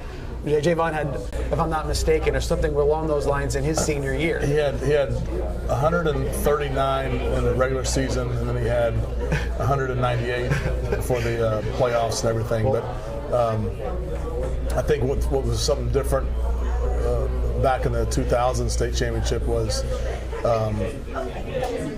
it was kind of out of nowhere. You know what I mean? Like, yeah, we went from ashes to Phoenix. Never winning, not winning a district championship for a long time, and being a little bit above average maybe in 1999, and below average previous to that, and then all of a sudden out of the blue, 2000 we made some magic happen, and a lot of close games. And Anthony, what's one of the biggest memories you have? Through your eyes, like.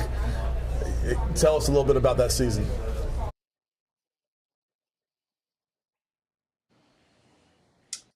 Yeah, that season was magical, right? I think the whole theme of that season was big payback, and looking back, that's exactly what it was. Our junior year that brought us all together, and where we developed relationships. And there's partnerships with our coaches and our teammates, and then we just built on that all summer and took it right into the season. I'd probably say one of the most memorable moments was definitely probably before our Lakeland game, and I remember looking at Trey Smith, and everyone calls Trey Smith was an outstanding running back person and even an academic student, but looking at him and our deal was, hey Trey, you got the offense, I've got the defense. Let's make it happen. And I believe that was probably the turning point in our season is when we beat Lakeland, and nobody really thought we had to do that. And after that, we were flying the rest of the playoff and the state championship. We were untouchable after that.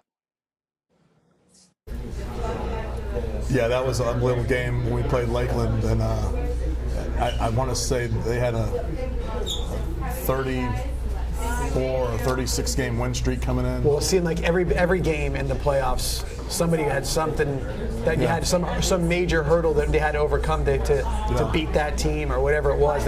Everybody had some sort of streak going on, and it was every game.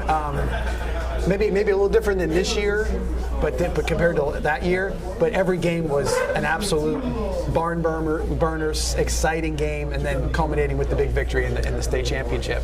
You know, in that year, I think there was maybe 7 games that were decided by 3 points or less.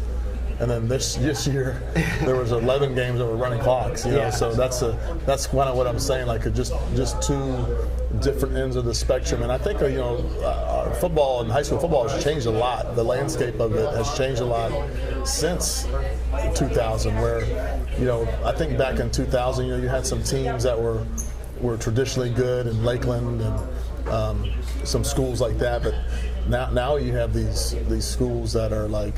The St. Thomas that is like, they have 40 Division I players where, in 2000 St. Thomas probably had 4. Right. So it was a little more spread out, and the talent wasn't all, at one school. Sure. And it was really a special year, and just talk about nail biters throughout the playoffs. I mean, it was every week was a nail biter, and we had to play 4 quarters and play well those 4 quarters. Anthony, I got a question for you. You were a state championship wrestler as well as a football player. How much of the wrestling conditioning, everything you did in wrestling, how much did that help you in your position and as you as a football player in general? How much did that help you out that during your high school years? That's a great question. I mean, I think in general, just being a part of a team all season long,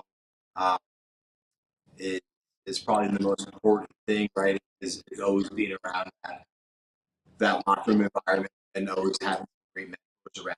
So as far as comparing the 2 sports, and especially from a conditioning standpoint, I think wrestling just really gave you a little bit of that mental toughness that you need sometimes deep down.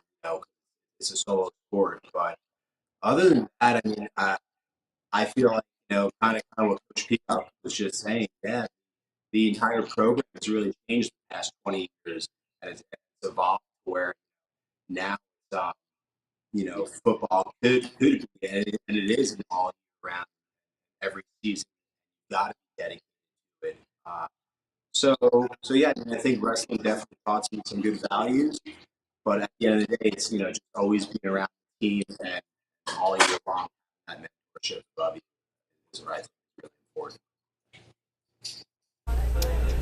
Anthony, also I've watched your team, especially your 2000 team. You're a very close-knit group of friends. You're very close-knit in regards to maintaining your friendships. And tell me how much that means to you to still have those guys as your running mates and your partners and your buddies all these years later, some 22 years later.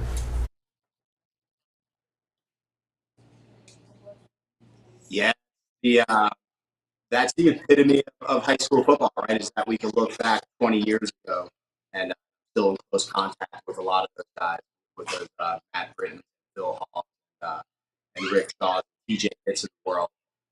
Especially for somebody like me coming down my junior year, talk about a bunch of guys that really accepted me with open arms, showed me the ropes of Venice football, and and allowed me to be embraced by the community there.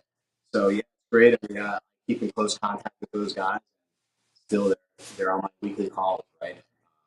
They're great guys to be around. An amazing, crazy bunch. We figured if we can get through that season together, then we can get through anything together. Yeah, another question? All right, Anthony, thank you for coming on. It was nice hearing about what you're doing, and nice for the fans and the new fans and new people to see a star like yourself.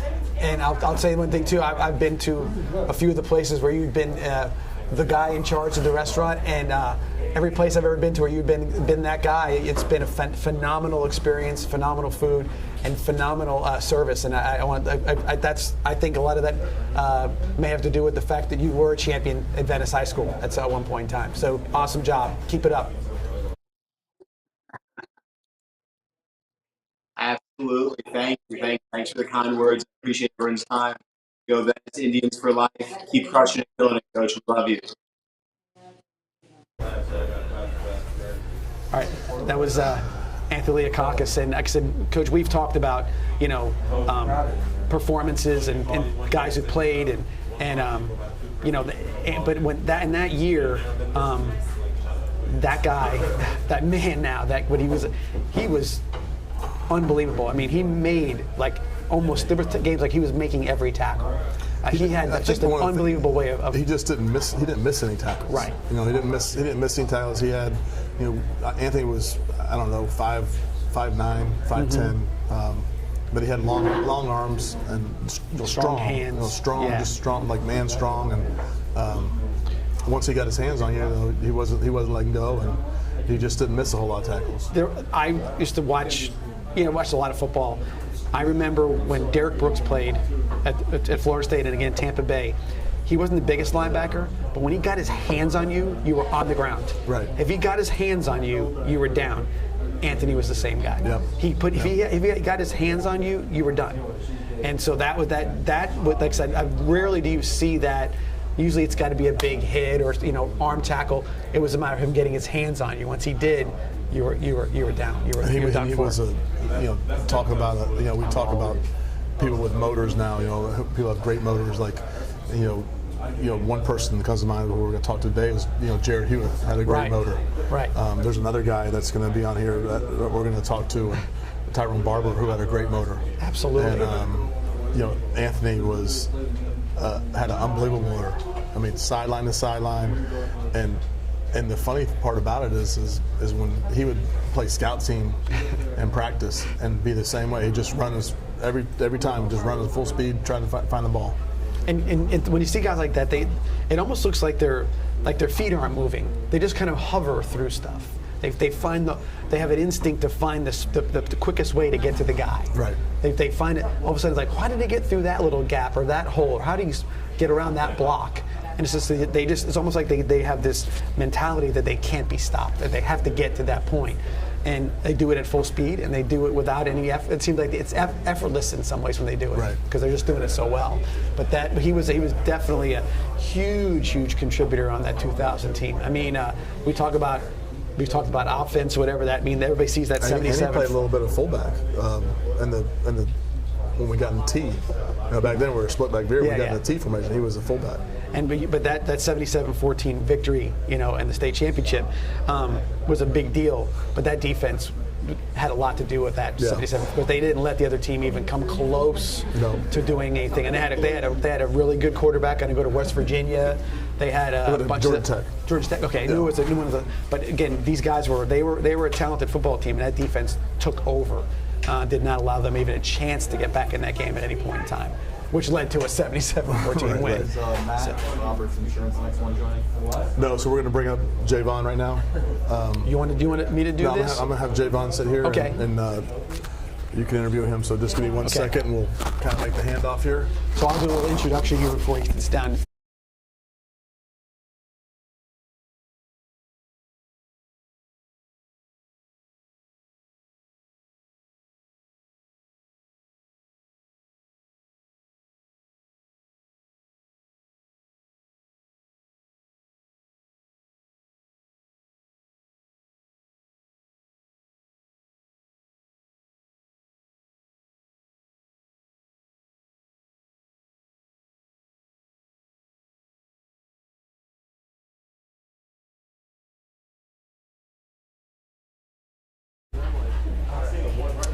And a quick change, and it's not Coach Peacock anymore. It's Javon Hiley, Coastal Carolina wide receiver, heading towards the NFL here in the next couple days. Yes, sir. Got to be exciting times for you right now. It is. I'm ready.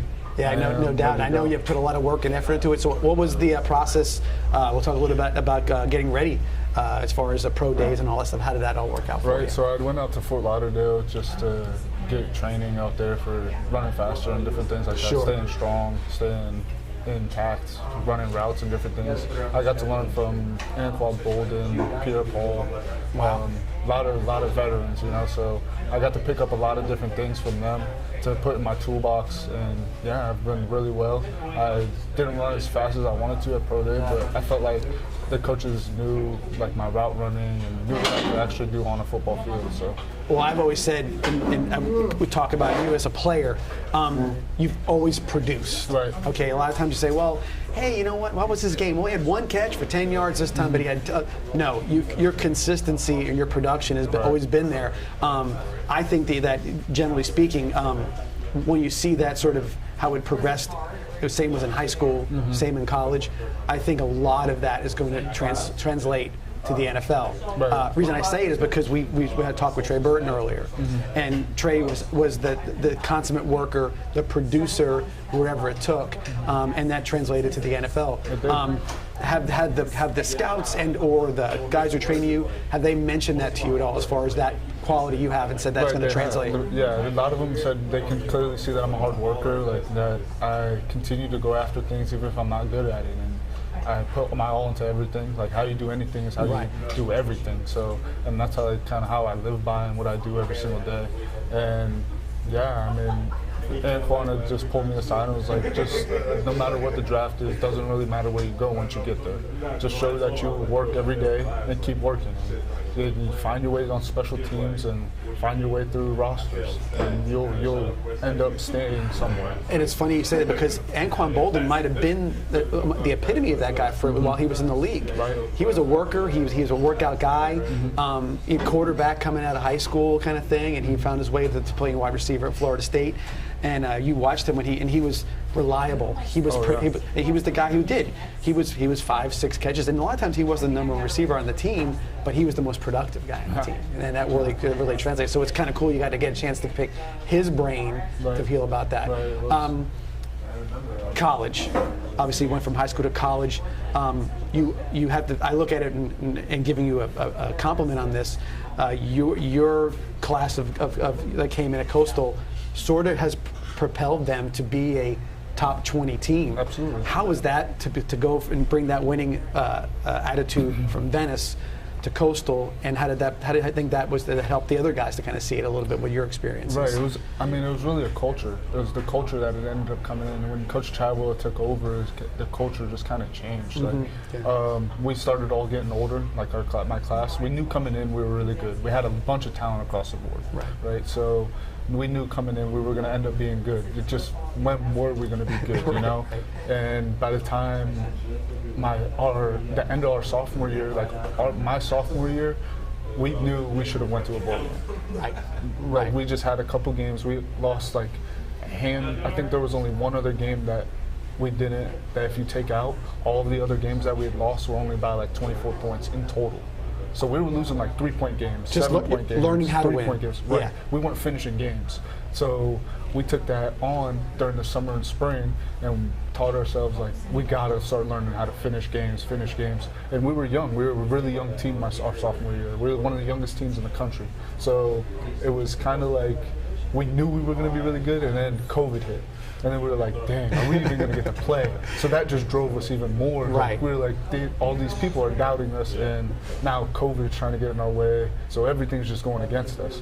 Then we ended up playing, and we were like, we can't take nothing for granted. So it kind of all just relayed itself, and it worked out. It really did. Yeah, now again, it's funny because I'm watching you guys play at Coastal.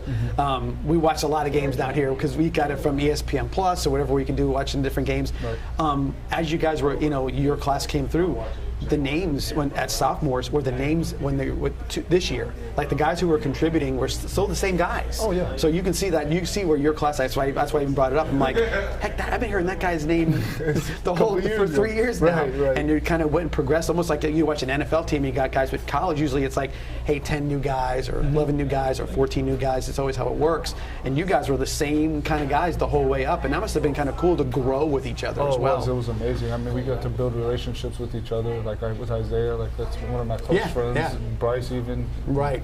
Bryce going up there with me, it was great. Honestly, it was. No, and again, and that in some ways. Now I think Coastal is sort of going to be that team on the map. I think that you guys went to Coastal, like you and Bryce. We'll talk to Bryce a little later. Bryce Carpenter. And you picked a place to go. I think you picked it for a lot of reasons, like the football, obviously, but I think the area, the campus itself, and I think now that it's sort of been, I guess I'm gonna say exposed, but if people have seen it, I think it's going to be a kind of a destination place to go for some guys. Sure. It honestly felt like Venice. It really did. It's like it's a little town. Like it's not technically in Myrtle Beach, so it's like 20 minutes from Myrtle Beach. Sure. It's like 20 minutes from Sarasota. right. Like it's kind of the same idea, just like a historic town that's continuing to grow. Right. Just like Venice, it was a historic town that's continuing to keep growing and growing and growing. That's exactly what they're doing in Conway.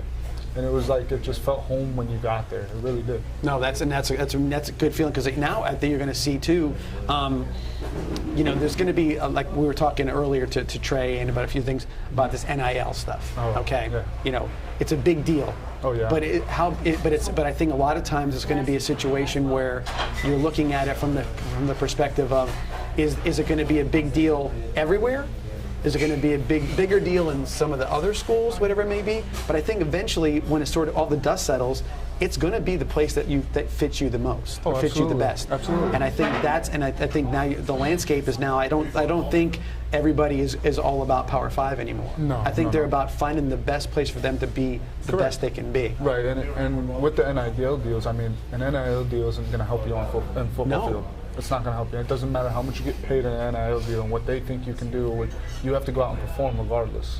That you can get every NIL deal across the country and not go out in your first year, second year, third year and not perform at all. And then that's the whole gone. Year, right? Yeah. And then your dreams of going to the NFL are gone. Right. You know what I'm saying? So I mean, the NIL deals, like you got to take them with a grain of salt, but also as like a high schooler going into college, understand like what's coming with it. You know, like with the taxes of all of it, and that's just it's a lot. Yeah, that's all. And Coach Wheatley and I were talking about it.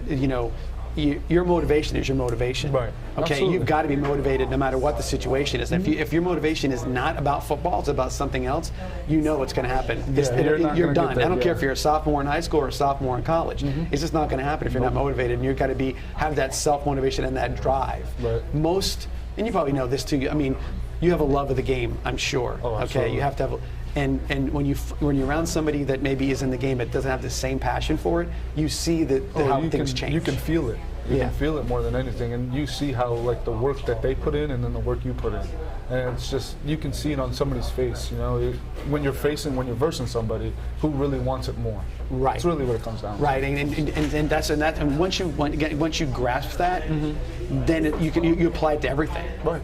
You could be in the workforce someday and look, my guy in my sales team, he's looking up here and I'm ready to go, and it's not happening. You know what I mean? So a lot of that is you'll see it in life throughout that way. A guy who cares, a guy who wants to get it, a guy who has the motivation, is the guy you're going to want to follow. Absolutely. So obviously we're talking also about how when you're a Venice High School alum, now how you sort of pass it down a little bit.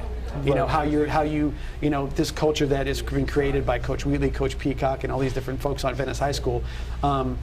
You sort of have that like, hey, I look up to him, and then there's guys that I know that from this past year's team, they want to be the next Javon Hiley. Right. Is that something you feel like you can do maybe with the Coastal Carolina folks? That hey, you know what, you're the guy ushered in this new wave of success at Coastal where you expect expectation, and have you left something back culturally for those kids behind you? The young kids that were there with me, like before I left, and I told them like, you guys are taking the reins now. You know what I'm saying? That the seniors this year have set the standard. Like you have to uphold that standard. Right. Just like the kids at high school, the receivers or any other position group at the high school, the class 2018 class set a standard of we're winning states now. Right. Now it's a legacy. We're continuing to win states now. So it's like. So it's funny you say that, because even with that, so we talked about it. I said, hey, and I looked in the stands at the state championship game. We saw you later on that evening. Right. You were playing a game yourself, and so I'm looking up and I see 3 of your buddies sitting in the stands, and afterwards it's like, if there was a real sense of accomplishment for the kids that just did it, but this at the same token, like, there was this also like the big brother pride, said, hey man, I did it too, and what do you think about it? So it's kind of cool to see that. It's awesome. It's really cool to see that. So again, if you're doing that at the next level, I think that's kind of maybe the culture that you brought from Venice. Correct. A little bit. Right, and just continue to everywhere I go, I want to affect and be in a culture that honestly they've made me be in. Like Venice High School has made me be in. I know what a winning culture is. I know we couldn't get past the second round for a while. Oh, trust me, and we broke it. Yeah, we broke that curse. Because Coach and I had a lot of those conversations. It's like, is this as far as it's going to go? I'm like, no, I don't believe that. It's going to keep going. Right. And then he built a culture of that, and now he's continuing that culture. He knows the culture, what it takes, and the standard it takes to uphold and hoist that trophy later on. Right. And so does kids at Coastal now. They understand what it takes to get to a bowl game, to get to a Sun Belt championship. They understand that now, to win big games, close games. So I just continue to build cultures that I go to and continue to keep doing what I'm doing and staying on track. Circle back to the first part of the conversation. Obviously, you do the pro day where you're running, jumping, shuttle runs, all that kind of stuff. Tell me a little bit about the actual other part, which is sort of the interview process, where they're asking you different questions and whatnot. I'm sure that's something that had to be, I wouldn't say odd, but maybe had to be a little different for them to kind of poke and prod at your brain a little bit and see what your head was. It is very different, honestly, like, because you don't have to really watch what you say, but you kind of like, you got to give them the truth of what is going on, but you can't. It's got to be measured a little bit. Yeah. Correct. You can't just throw it all out and, I guess, throw yourself away about it. You know what I'm saying? You got to keep a level head about it and just keep going about it. Yeah, and did you find that certain teams, obviously they come to the pro days and there's teams there, certain teams were more involved in the process, some teams were more hands up? Did you see that, or are they all kind of in the same frame of mind? No, you got teams that run the actual pro day, like they will run the position groups of it. Okay. So the teams will come in, they'll have position coaches or assistant position coaches or even scouts. They'll run the whole pro day, like of that position, of who they want to see, and then all the other scouts will gather and then just watch. Gotcha. So it's not more sense of who's into it. I mean, they're all into it. They're there for a reason. Right, you know what I'm saying? They're doing their job. To see you. Yeah, absolutely. So I wouldn't say it's more of somebody being in there. Yes, it does. Like Cincinnati, their assistant receiver coach ran ours. Okay. So that was more. I was talking to him more, and he was more involved in what we were doing. But I don't think it was like. I think it's because he was there. Right. And I think at the interview process, I think so. Let's say where there's a team looking at you, and you're on their board. I think as a guy who might have interviewed you, probably would fight hard for you because it's like, hey, I talked to this guy, we want him, he's got the right frame of mind, as opposed to somebody who maybe, they said, well, what about him? He's got these grades or whatever it may be physically. You're like, hey, you know what, maybe he didn't give me the answer I was looking for, maybe he didn't talk to me the way I was expecting, he wasn't that kind of guy. Absolutely. I think that's a big, I think when it comes to, I think the difference between somebody and the decisions, I think comes down to those particulars than it is more so that you were 1/100th of a second faster or slower than somebody. Like they said up in Fort Lauderdale, interviews kind of show your character, of like how engaged you are in them, how you talk to somebody, how you're going to respond to certain things, and it's true. Like we took interview classes while we were up there just for that. Sure. So it was great, honestly. Going to Fort Lauderdale was a new scenery for me, and it was something I really needed. Kind of like get into different cultures and see different players, and it was fun. It's like a mini master's degree in how to do that. Hey, I went to college and I got this. I learned this stuff in football, but now I need to know what the next level, because now you're professional. Yes. And the expectation in your professional is going to be how do you handle yourself in a city or in a certain in charity work or whatever you may do, and that's the kind of thing that you think of the thing. Well, again, what happens on the field, there's a lot to it, and in college the other part of it is academics. Well, in pro football, I think it's what's happening in the field as well, but what you do outside of it is a lot of it as well, because they want that guy. Taking care of your body. Absolutely. That's the big part, is if you're taking care of your body and staying out of trouble. because you got all this money you've never seen. What are you going to do with it? Well, you look at it and say that, as I mentioned to Trey, I said, pro football, not only from a viewer or a fan point of view, is 12 months a year. It's 12 months a year for you guys. The days are gone by when you went to training camp and that's when you got in shape. Now you better be ready to go day one, in shape and know everything. Otherwise, you're way behind the 8 ball. And I think that's part of the reason the interview means so much. You can say, hey, how serious are you taking this?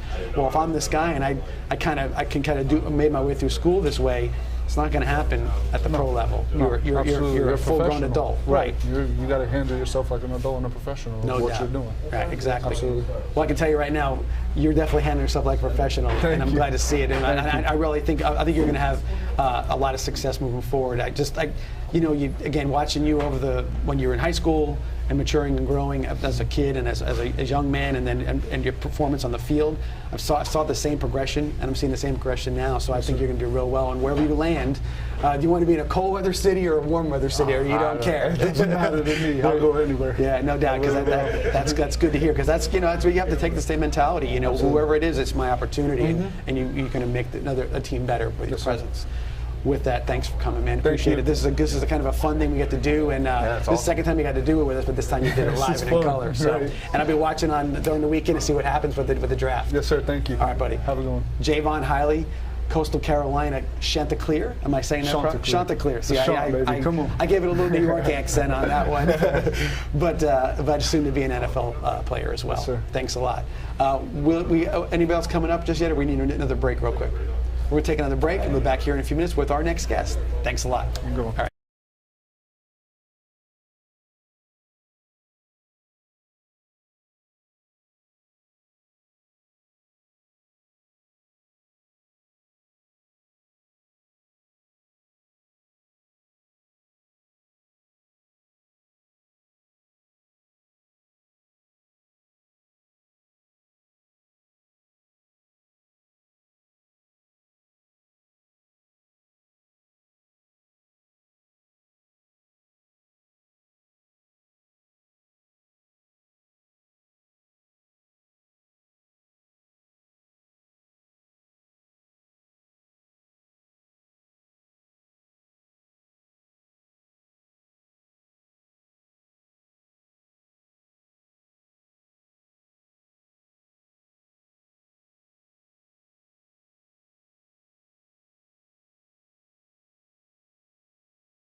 And we're back here at Joey D's for the continuation of our Giving Day Challenge, our fundraiser for Venice High School football. And our next guest is a familiar name and face from Venice High School football, teammate of our last guest, Javon Hiley. We have Bryce Carpenter, quarterback from Coastal Carolina and Venice High alum. Now, Bryce, when we're talking, you'll see the screen switch. So we can't hear you until the screen switches. So, Okay. So what we'll do is we'll ask you some questions and then let you answer. So Bryce, tell us a little bit of what to expect to see this year with you and the Coastal Carolina football team.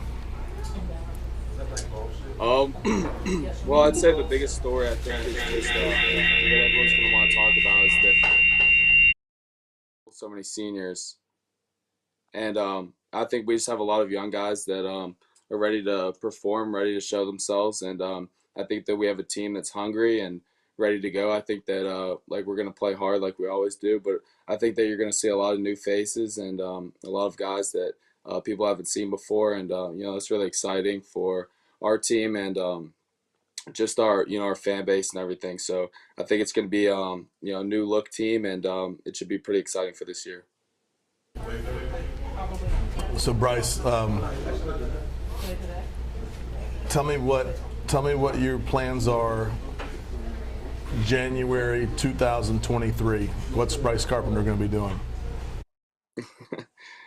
I know that I'm coming back to Sarasota for sure, and I'll be graduate. I've graduated with my degree in marketing, and I'm pursuing my second degree in management. So hopefully at that time I'll have 2 degrees, and I'll be coming home. And I think from there, I know that I'm going to want to get my real estate license from there, but other than that, I'm not too sure what it holds. I think kind of just use the connections and stuff that I've been able to build and form to kind of see where I want to go in my professional career. So Bryce, I was talking to Javon just a little earlier, and we had talked about how your class that came into Coastal Carolina sort of has been the catalyst to the success, the top 20 success that Coastal Carolina has had the past couple of years. How do you look at that? How do you feel about that, being able to change that culture there and making that a successful program and a winning program? Yeah, that's definitely been one of the coolest things that I've been a part of since I've been here. And like for the first 2 years, we took some lumps. Definitely, we went 5-7 back-to-back years, which isn't fun at all. And we definitely got thumped a couple times, but I think that you have to have those building blocks in order to create a successful program, and you have to go through some stuff. And I wouldn't change it for anything. I think that it really helped us and helped our team grow to go through that. Those growing pains of we moved up to the FBS level, and we had to go through those growing pains, like I said. So it's been fun to see the program transform throughout my time here for sure, and it's definitely been awesome to be a part of that and know that you've laid the groundwork for the successful seasons that we've had, not only that we've had, but continue into the future with the future generations of our football program. Yeah. So you guys just got done with spring not too long ago. Did they have you? Do they have any new packages for Bryce Carpenter as far as any other positions or anything in the offense installed for you? Yeah. So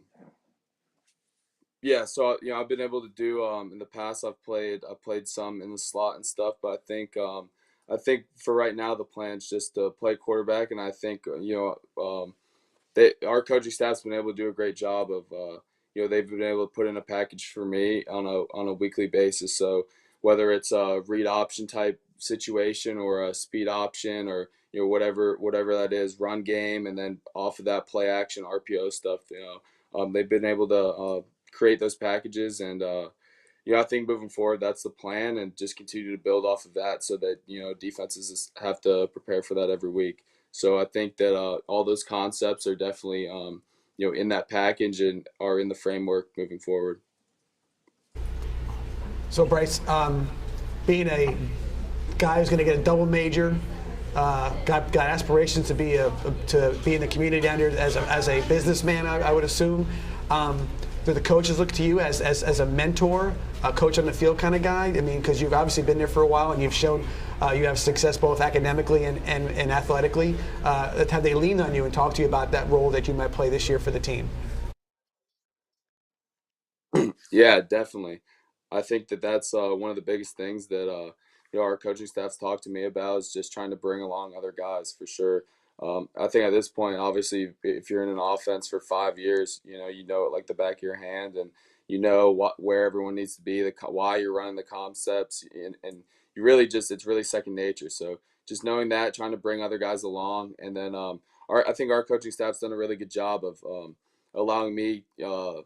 I think just some free reign to try to help guys and help develop guys, and then any input that I feel that that I have or any critiques or any ways that we can improve. I think our coaching staff does a really good job of listening to those comments and really changing stuff based off of the thoughts that not only myself but other guys have as well. So yeah, I think definitely just embracing that role and just using my leadership position to impact other guys for sure, and then just give feedback to what I think and what I think can work and what we can improve on as well.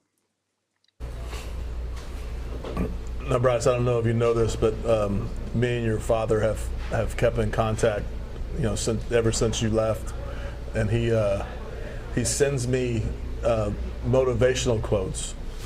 Like I'll get these, and I'm not just saying like, hey, he's not sending me, hey, go get him or go kick their butt. I'm talking about he really puts some thought into what he sends me, and one of those, I believe, he sent it to me when you were a senior, and it's on our board. It's actually when you walk in our locker room and when you leave our locker room, it's a quote. It's what your dad had sent me before we played St. Thomas in 2017. So he still sends me stuff today, and and they're actually really good. So I'm just asking you, does he send you stuff? Do you wake up Saturday morning with a quote from Chuck Carpenter? Yeah, so that's actually pretty funny. My dad, ever since like my freshman year at Venice, it was kind of just his thing where he would text me a couple hours before the game, and it's usually a paragraph that just kind of, I don't know, just goes into a little bit of detail what he thinks about the game and what he thinks I should do, or I don't know, something to focus on. It's always just uplifting, and I don't know, it's kind of just become a thing where I know he's gonna send it. It's kind of just our thing. So it doesn't surprise me at all that you get one as well. Yeah, I mean, there's definitely a lot of thought put into them. It's not, like I said, it's not just a one-liner. I mean, it's a good paragraph of a quote, and I forget. I want to say we were playing someone this year, and it was getting late, and we were playing a big important game, and so I texted you and I said, "What the hell's going on? Why have you not sent me anything today? I'm waiting on your quote. Like we're about to kick off, but I haven't received anything yet. I'm not feeling real good about this game, So, and he went ahead and put together a good quote for me before we played. I forget the team we were playing, but anyway, I love getting them, and he definitely put some thought into them. And my only advice to you is when you in 2023, when you start applying for jobs, you just sort of walk into wherever you want to work and you just say, look, I'm Bryce Carpenter, I'm Mr. Florida Football, I'm giving you an opportunity to hire me. And then if they don't take the opportunity, just say you're going to regret it. That's, real simple. They should actually be coming to you and asking you to work for them. Yeah. Sounds like a plan. Sounds like a good idea. So Bryce, I want to tell you one other thing too. I don't know if you know this or not, but Coach Peacock installed some sort of metal or magnet into your bodies before you leave. So when you're in Sarasota County and you're trying to work at a job, you're going to get sucked into Venice High School football somehow or another, either booster club or a coach or something's coming away. So just be prepared for that. You're going to be, what happened? How did I end up on that football field again at Venice High School or whatever it may be? But it will come if you're in the Sarasota County area. I can promise you that. Well, I'll be in the Sarasota County area, and any way that I can help, I'm all in for it. So I'm in. Bryce, thanks for coming on, man. Good luck this year, and really proud of you. Not just what you do in the field, but just the person you are. I tell your story a lot to a lot of people, and it just can't be any more proud of that I am of you and how you carried yourself and how you've handled adversity, and how you just the person you are. Just really proud of you. Yes, sir. I appreciate it. I appreciate everything you done for me and everything that you guys do for me. So appreciate you guys for sure. All right, Bryce, thanks. good luck. We'll see you soon. All right. 8A players. Was it 7A back then? 7A. Mr. Football in the state of Florida. You send it to James Slayton. James Slayton's up next.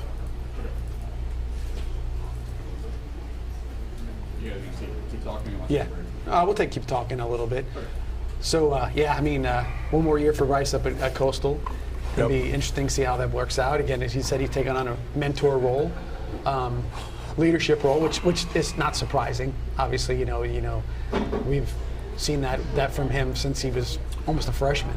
That way of being. Today's world with the portal and just how and it's even down to high school, like instant gratification. Sure. And if I don't get what I want, and I don't get the whatever, I'm a receiver, I'm not getting the amount of catches I want, or running back not getting the amount of carries I want, then I'm going to transfer. Right. I'm going to leave. I'm gone. And he, going in Coastal and starting as a freshman and starting as a sophomore, then you get some guy that's all world come in and take your job, and that never was an issue. He was never going to jump ship. He said, I'm here. I love this school. And I came this here is for where a I reason. want to be. Yeah. And you saw last year when the quarterback got hurt, he came in and performed. Absolutely. Was a madman, just doing the thing he does, and he almost looked like he was better for the fact that guy pushed him, like McCall, the quarterback. And that guy's super talented. You'd like to sit back and say, well, gosh, Bryce is better than him. He should be in there. But the fact is that kid is. He's going to be an NFL quarterback. Well, I've heard talk of him being a first-round potential guy. He's got that kind of talent, especially the manner in which he plays, which is that sort of, he's not Kyler Murray or Lamar Jackson, but he's a variation of that. He might be the one that they're really looking for, because he can run situationally, even like some. Aaron Rodgers is a guy who can run when he needs to, but not going to pick up 100 yards rushing. But an accurate thrower. I think his completion percentage was way up there. He's got some stuff. He's good. He's a talented player for sure. But that just attests to his character and there's a lot of avenues that he could have taken. So been selfish. When that kid was a senior, and we were saying, "Hey, you sure you don't want to go somewhere else?" Or people were saying to him, he's like, "No, I'm going here because I'm going to get this degree. I'm going to do this. I'm going to do that, and I'm going to be a businessman." So he's followed the roadmap to right where he is today. Yeah. And the fact that he's still there and he's still doing this, while there was probably temptations and ideas, that you're absolutely right. His character was to stay the course. The plan was the plan. Come back home, do whatever, or come back to where he's going to do, and he's going to be a success, guaranteed. Oh, no matter what he does. There's no doubt. He's going to have. That's what I'm saying. He's going to. You're right. You weren't far from the truth. Not that he would do that, but Yeah, you have an opportunity to hire that guy. You got to. If you don't, you need to pack your business up. What's wrong? Yeah. What would you find that was wrong? You need to pack your business Too nice? up. Exactly. But he's obviously going to be super successful in whatever he chooses to do and whatever line of work he chooses to go in. And sure, he's still a young man, and probably he might change careers 2 or 3 times from here, but he's going to be successful at what he does. Yeah, and there's no doubt about it. And again, we talked that even just like I think Javon talking about what he learned in regards to his preparation for the NFL. You can see the maturity. You can see how he's grown from when he was in high school to now he's a young man ready to be a professional as well at the next level in the NFL. So he's right. They're all there, and again, this is for today being it's a fundraiser. Let's not forget that it is a fundraiser. So if you can help us out, go ahead and go do that, and go to www.VeniceIndianFootball.org and click on and go to the Giving Day Challenge. But the idea is that we're getting to see these guys from at all levels that are showing the work ethic, the ability to succeed from their early high school days, the work ethic as it continues to progress, and they succeeded. Yep. And it breeds success everywhere else. The fact that there are kids who watched Javon play, and like I said, I don't know, maybe but we had some good receivers last year. Oh, we have. Did they talk about wanting to break his records? They talk about him. There had to be some recognition to all that.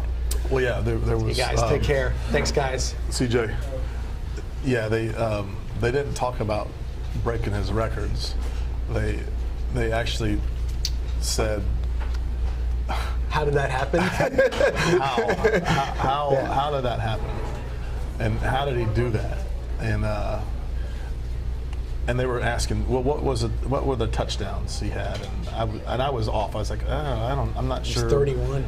I think it was maybe 19. They're like, holy cow, 19?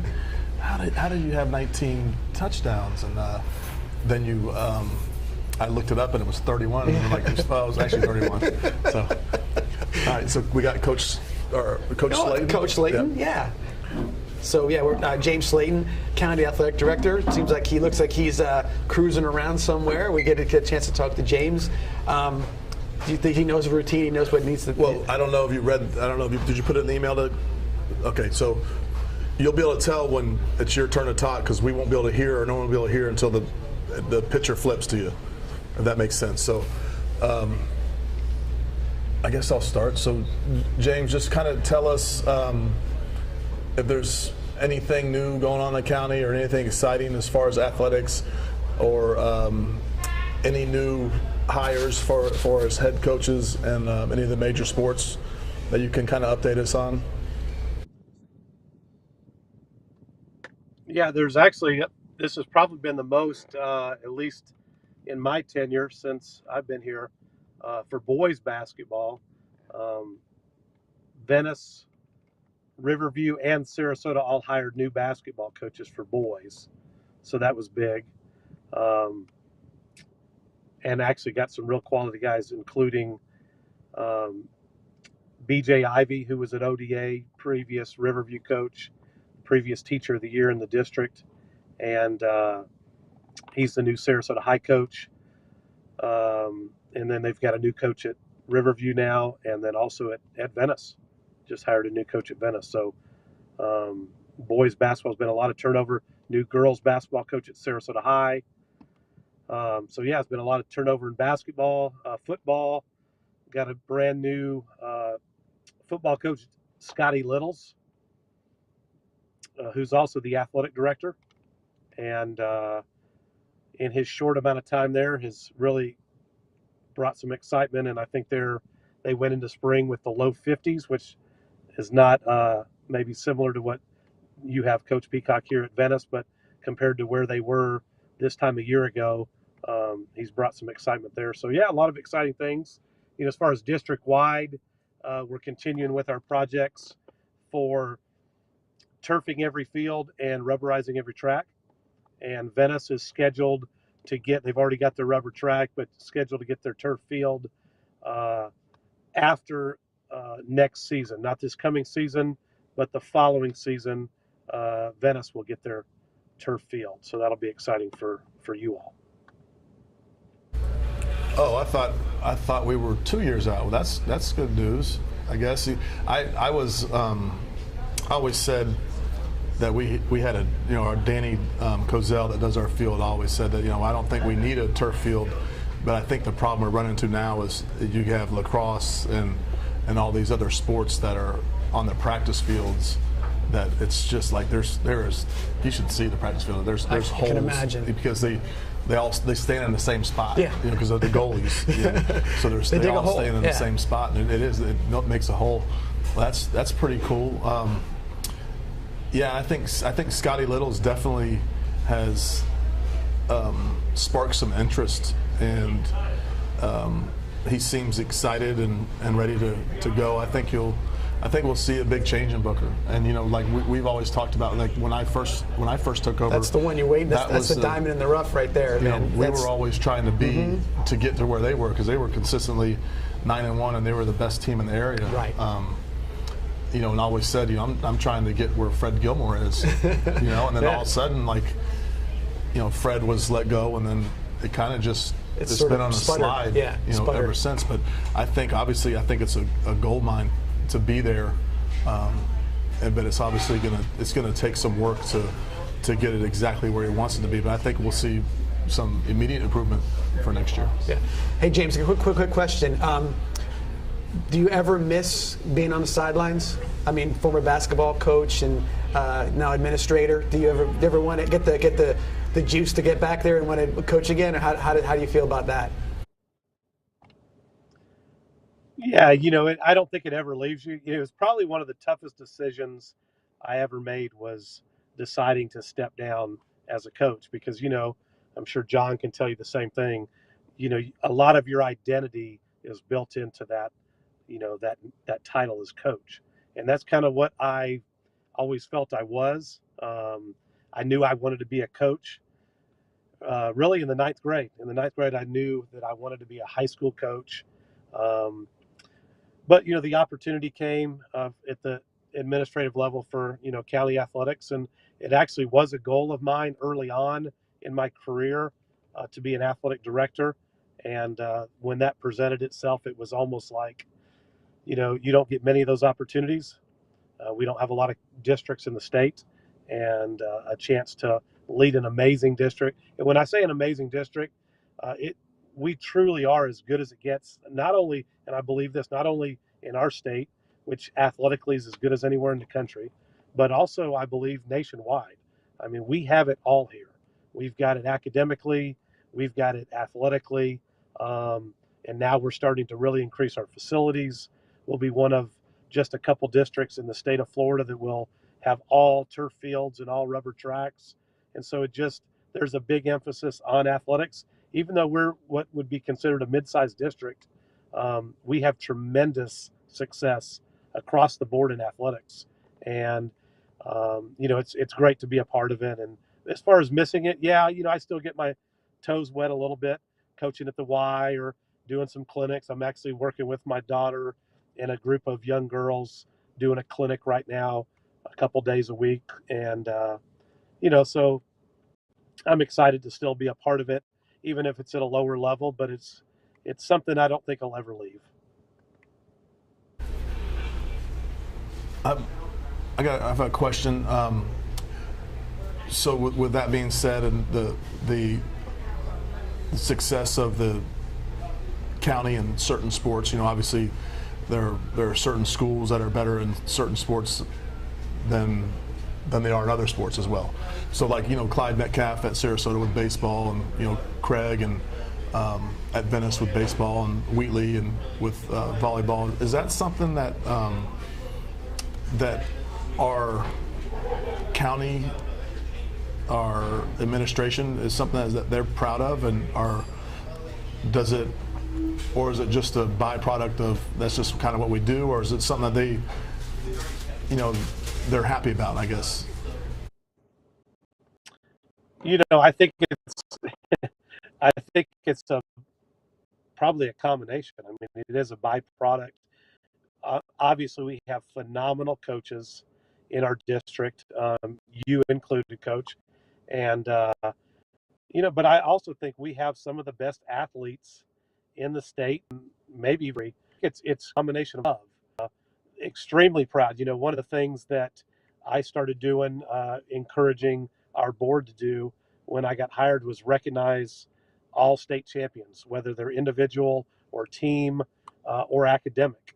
So we started doing that 5 years ago when I took this, and I think we were down at Venice just recently, recognized the football team for winning the state championship at Venice, and then we're able to recognize the girls basketball team for being academic state champs. So I think it's something that there's a lot of pride in our district in championships, and it's surprising, and for me as a basketball guy, and I knew some of the major stuff that our district did, but when I took over as district AD, I did not realize the level of excellence we have in across the board, and it might be specific for certain schools, but we're going to Northport in May, and we're honoring a volleyball team that won an academic state title. We're honoring multiple wrestlers and weightlifters that won state championships, and that's at Northport, where not long ago they had not won any state championships. So I think it's something that is a product of, we have great athletes, great coaches, great administration, great teachers. And I mean, I know we're behind St. John's academically. We're usually number 2 in the state academically, but our district, especially with our size, against anybody in the state academically and athletically across the board. Do you think that sometimes the success at Venice or Sarasota or whatever breeds success in other places? Like people say, hey, you know what? If they're doing it, why aren't we? Or what we can, because sometimes you say, even within the community of Venice, we've got, on the campus, you got Craig doing stuff and Brian doing stuff and everybody, and they see the same thing. But you think in the county, they look around and say, hey, we can be state champions at this because they're doing it up the road. Yeah, John probably doesn't want to hear this, or maybe he does, but people are definitely patterning themselves after Venice. I think one of the things, you've got Craig and you've got Brian and you've got John that have multiple state championships in major team sports. But the big thing is they've been here a time.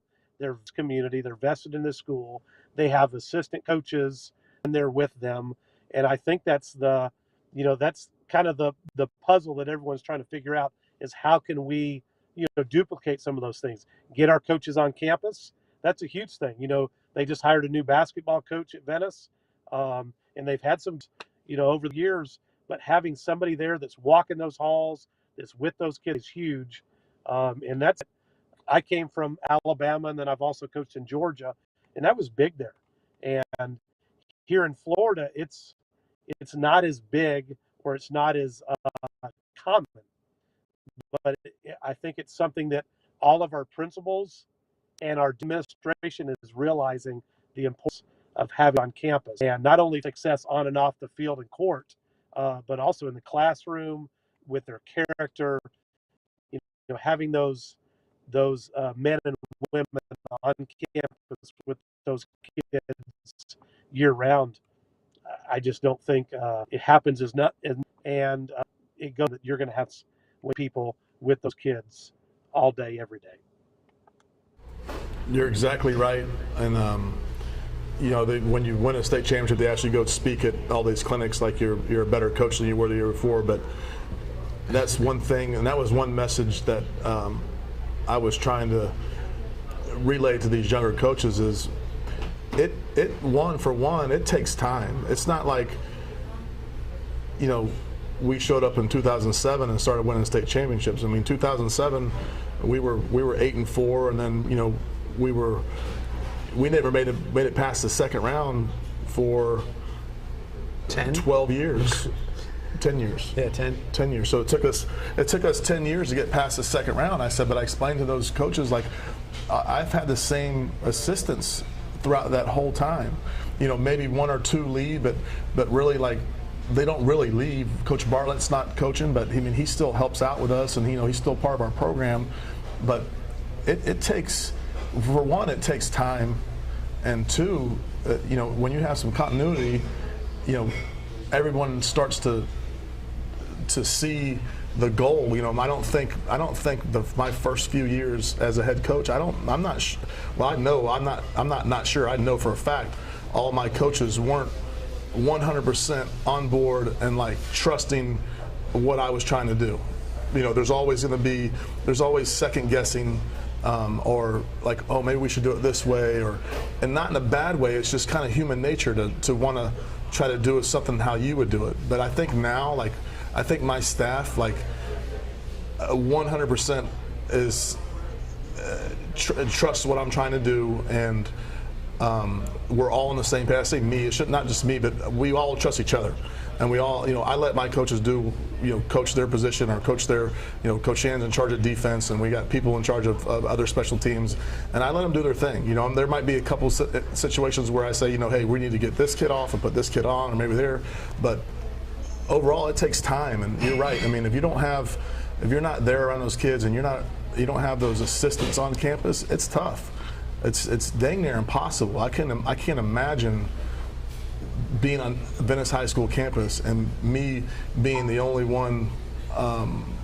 coach on campus trying to run our football program. It would be impossible. I mean, I couldn't do it. It's damn near impossible now, but there's no possible I could do it.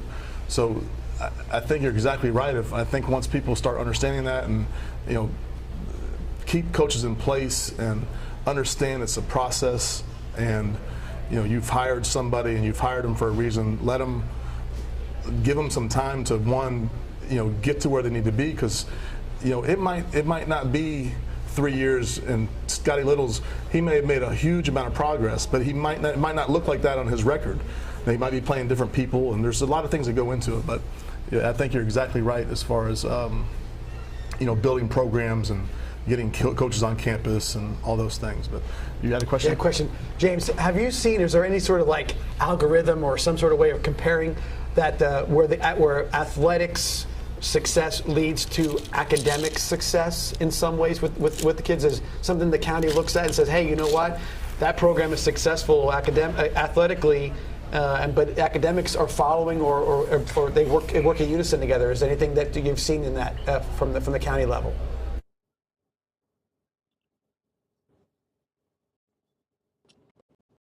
Well, I think the biggest thing is we see is we do have success both on the field and on the court, but also in the classroom.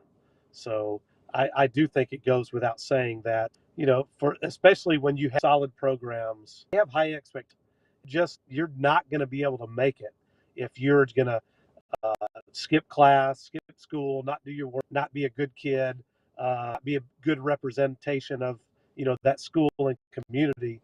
You're just not going to be around very long, especially in the good programs. So it does go hand in hand. One of the big things that I've been hard for since I got this job is to have our athletic directors full time, where they're able to invest, because anything's going on in our programs.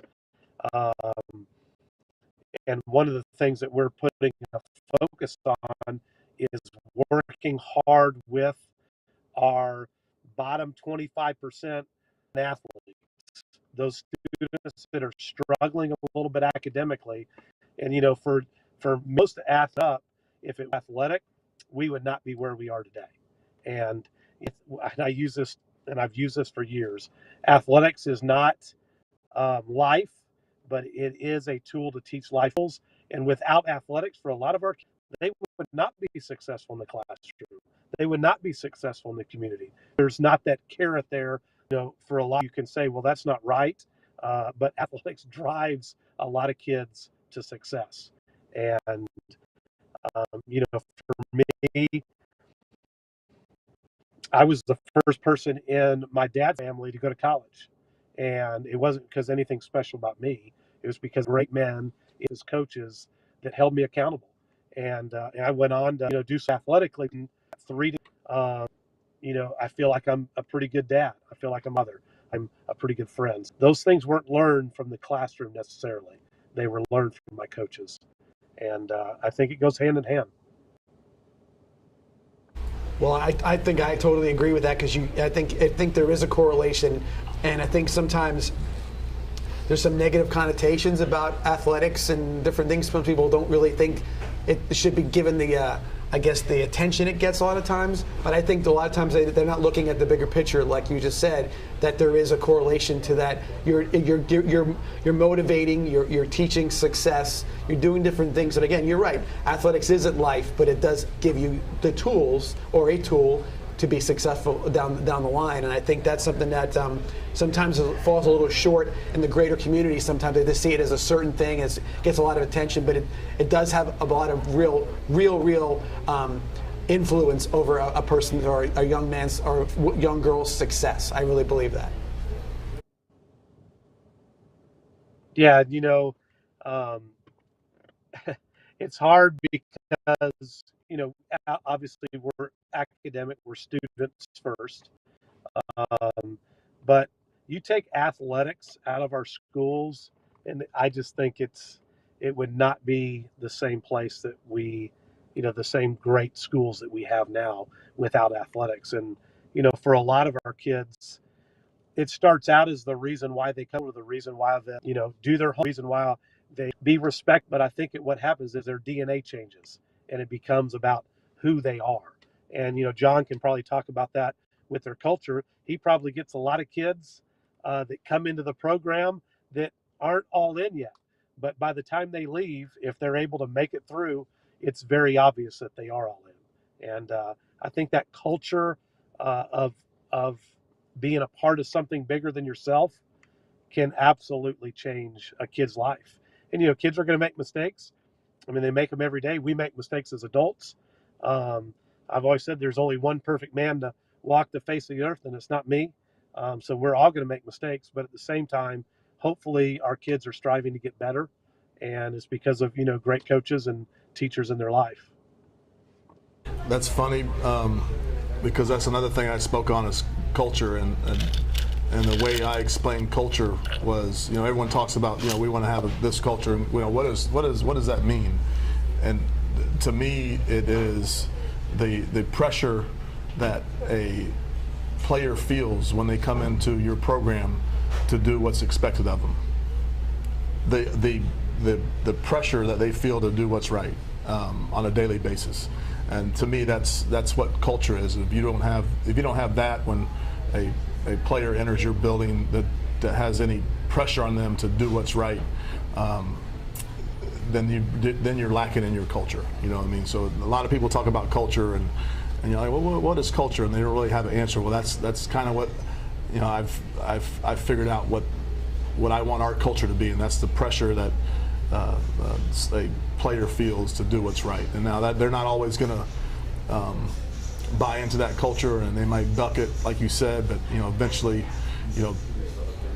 whatever circumstances or whatever experiences they have, hopefully by the end they do adapt and they are part of that culture. But anyway, thank you, James, for coming on and speaking with us. My AD is not speaking to me now because I didn't have him on and I had you on. So he's probably not going to talk to me for a few days. Nobody's worried about that. Yeah, so I've gotten 5 phone calls about why you're on and he's not on. So but thank you for coming on. Yes, sir. Thank you all for having me, and good luck with the giving challenge for sure. Thank you. That was James Slayton, County Athletic Director. It's funny you say that because he's going to be, why didn't you tell me to be this? I've already had it. He'll get me inside and be like, I thought we were friends. Exactly. So no doubt. Who do we have next, Jess? It's either Dennis or Vinny. Send it to Vinny. Yeah, he's our last one. Yeah, we'll do Vinny. So again, don't forget we're here again, guys. We're here for the Giving Challenge. You see it on the crawl on the bottom of the screen, or the note that says, please help donate. Easy way to do it is go to VeniceSeniorFootball.org to donate, and your donations from $25 to $100 will be matched dollar for dollar. And it's a chance for us to make some easy money. It's some, and I talked about it also. People who don't get a chance to participate on site as far as going to games and doing their part that way, or and going to golf tournaments or fishing tournaments, and you're an alumni and you're a destination away, this is an opportunity for you to be involved and see what's going on. And guys and gals, if you're who's ever watching out there, just understand you were showing you know, a lot of things with how we work with the county athletic director, and he knows we're sort of on the same page in regards to what we think of the kids are doing and how they're progressing. That's news to me. I thought we were 2 years out. I thought. Well, it is basically. It's a year. It's not this year. It's a year after. It's a year after next year. After next year's season, it comes in. Okay, so we are 2 years out. All right. It's just. But it'll be pretty in close. January. Like a year and a half. Yeah, a year and a half. Yeah, year and a so half. that kind of thing. So, but it'll be the next thing you know, we'll have a turf field. But no, but it's like you get to see what's actually happening here. A little behind the scenes look. You know, you see these kids that wear uniforms. Javon was number 6, Bryce number 12. You know, Trey's number 22. But then you get to see them as the people that they are, and how they're talking about their experiences and what they got to learn and where they're at. And that's kind of cool because you see them from a different perspective as opposed to the fact that they're throwing a ball under the lights or catching a ball or whatever it may be. I still want to be Trey Burton. I'm not changing on that. No. But if I can't be Trey Burton, I'll be Bryce. I mean, he's Mr. Florida football. You don't I think, just would be like you to think go you're tell not going to see people- Bryce on the back of his patio someday talking to us about the Giving Challenge, cooking up some reverse searing some steaks? Yeah, that's what I'm saying. Like I just want to be able to go up to someone and just be like, I'm Mr. Florida football. Like, come on. Don't you know who I am? So, all right, so here we go. I got another very All right, important. so we got Vinny on here. Very VIP, Vinny Portel. So Vinny, just so I don't know if you read the directions, but you got to wait till the screen changes to start talking, or we can't hear you. So it's kind of we'll talk, ask you a question, then you'll talk. So anyway, so let me ask you this, Vinny. First question: tell me. Since you're more of you go down south with Lemon Bay and Charlotte and those schools. Who was the best? Who would you say was the best school south of Venice last year? And all those schools, Port Charlotte. You know, like if they play, I don't know if they all played. I know Lemon Bay was undefeated. So tell me did they play Charlotte? If they did, tell me who would win if Lemon Bay played Charlotte.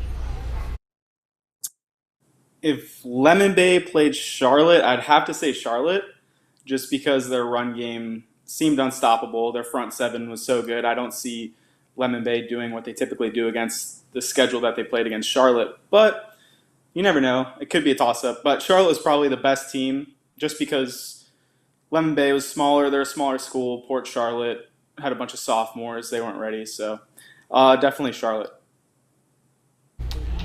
Okay. So, Vinny, I'm going to ask you a question. So, you being the local sports writer here for in Venice and whatnot, getting the opportunity to be with us the whole way through the playoffs, a lot of home games, and then going in over the state championship game. How I mean, from a reporter's perspective, do you get charged into that excitement level, or do you become a minor fan and you kind of lose that feel of being sort of the reporter, or you become part of the family? How do you feel when you're seeing that kind of run and seeing that kind of success and being a part of it, being up close to it? I mean, definitely I get excited for the big games. I mean, just because of the fact that it's an awesome football game with awesome talent that's hard to see anywhere. But I mean, also, yeah, getting to know the kids. How can you not want to root for kids and people that you see all the time? So it's hard to not want Venice to win most of the time. But I'm really rooting for like a good story, and if that takes a couple losses, that's fine too. So I root for the kids' success at the end of the day, because how can you not? That's a horrible answer, Vinny. You said losses. You shouldn't say. Coach isn't here. Doesn't do losses. Okay, so Vinny, how many years have you been covering our area? 4 full years now. Almost 4 for the Gondolier as well. So 4 total. Yeah, sorry. I mean, I didn't start with the Gondolier, but it was like a year, so a little over 4 for the whole area. Okay, next question. So in those 4 years, you guys play the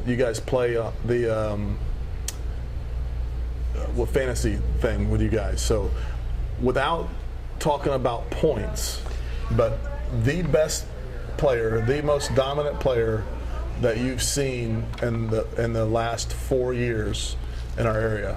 And position doesn't matter if it's offense or defense or whatever, but the most dominant player that you've seen in high school the last 4 years. That's tough. I mean, Omari this season is tough to beat because he gets points for receptions, he gets the yards. There's always a chance he can return a touchdown. He does the wildcat rushes. I mean, those are almost guaranteed touchdowns to start the year. Brandon Gregory was a big one back in the day. He seemed to get a lot because he was a pretty good receiving back.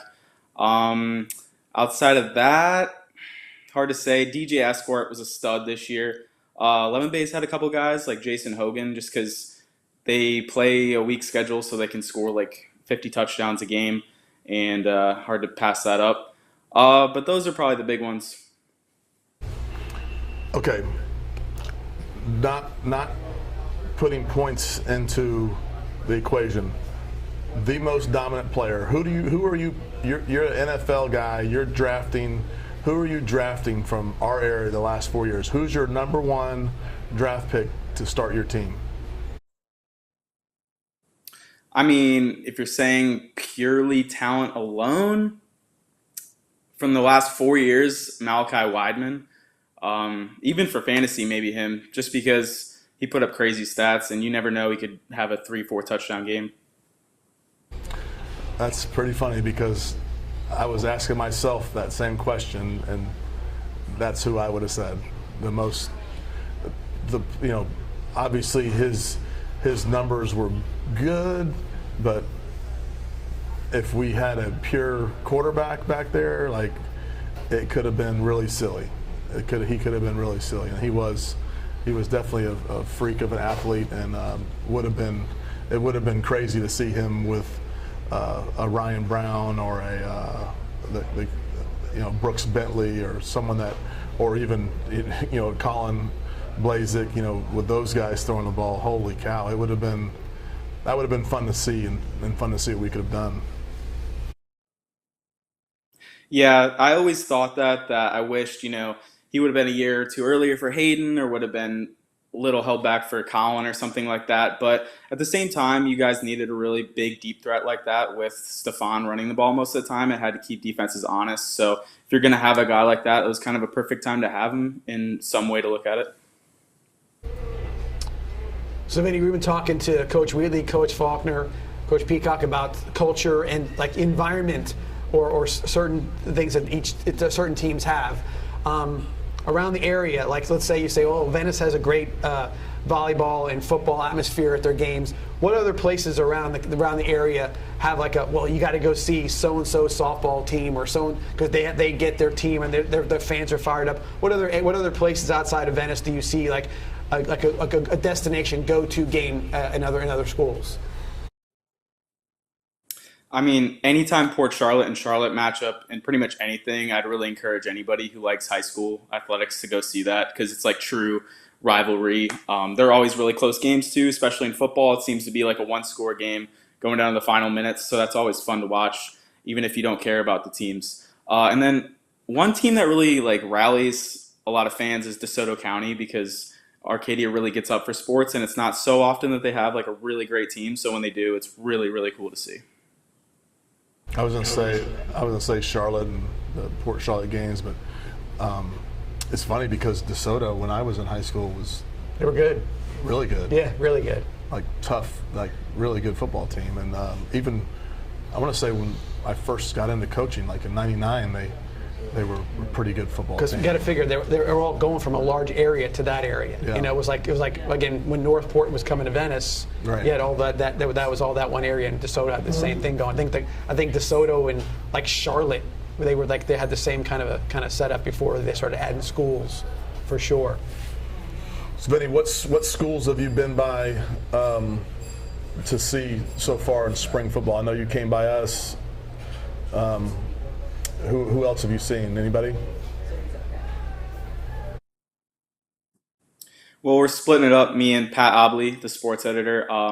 He took Charlotte on Monday. I was at you guys on Monday, and then today I had to cover Venice girls beach volleyball district championship over Charlotte.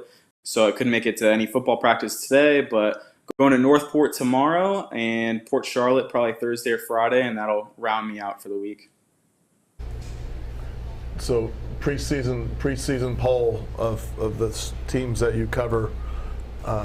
Give us a top 3 preseason poll.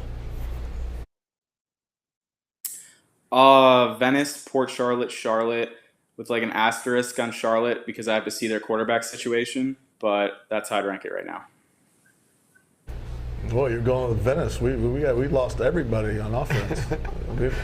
We're going to produce some points with our defense. Well, that could happen, though. The quarterback at Charlotte's going to be our backup last year, and Valentino supposedly.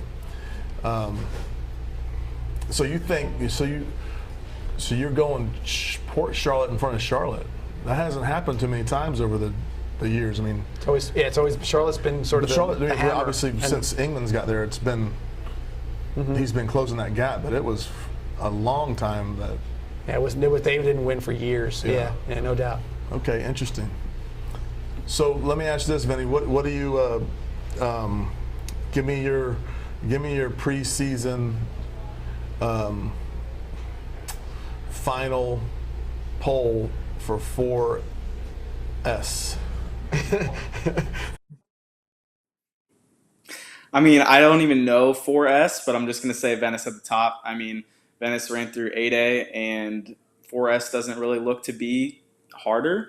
I don't think Venice is going to drop off much this year, if at all, so that's what I'm going with. Now you're making me feel really good. Okay. Yeah, I just – you kind of look at it, and I think the most important thing for us is, with our schedule is, like I told you, is, we got to be able to withstand if we do take some kinks in our armor, to be able to be a mature enough football team to understand that we're playing a national schedule, and we have our ultimate goal is to win a state championship. Like I said, in football, when you start losing games, it can get contagious. Very contagious, because the kids, it's an ego thing. They want to have that record, and sure, they want to look good, and you take those kinks, and then you got people talking. You got people around the program like, oh, you guys aren't really good this year. You're 5-5. Well, yeah, we played 5 teams in the top 50 in the country. So, but it is what it is, and we're going to do our best to make sure that doesn't happen. Yeah, no doubt. Hey, Vinny, one more question before I let you go. Again, being the local reporter and getting to kind of to see the view sort of behind the scenes, in regards to, talking to coach and doing this and that. Is there ever a time like when you go to interview somebody or had to interview somebody where you didn't feel like you were as welcome as you maybe sometimes in Venice, something like that, or you feel like they look at you and say, hey, that's the Venice guy, why is he, because whatever, or do they see you from the perspective that the same friendly sort of or kind of familiar feel that you maybe get with our program? I get both sometimes. I guess it depends on the outcome of the game a lot of the time, on the coach's mood. But usually people are happy to see me. They're happy they're getting coverage, and they're happy someone's there. But sometimes, I'll get some comments of like, oh, yeah, shouldn't you be talking to them, or stuff like that. And, comes with the job. It's rolls off the back. Sometimes the media guy doesn't get, especially you have a great attitude. You have the right attitude, I should say, as well. And I can only imagine sometimes like there can be sort of like, they take it out on you because they didn't quite have a good game, or they're not up to the same level as maybe they feel like need to be. And you're speaking honestly about it, and they look at you and like, why would you say that about us? Well, if you're 1-9, I can't lie about that. and you got to be straightforward with that Did you stuff. interview the rearview head coach last year in the playoffs? No, I did not. That game was kind of decided early, so I didn't really need his input too much on that. That'd have been a great interview, I believe. You missed out on one. Yeah, maybe I'll check back with him next year.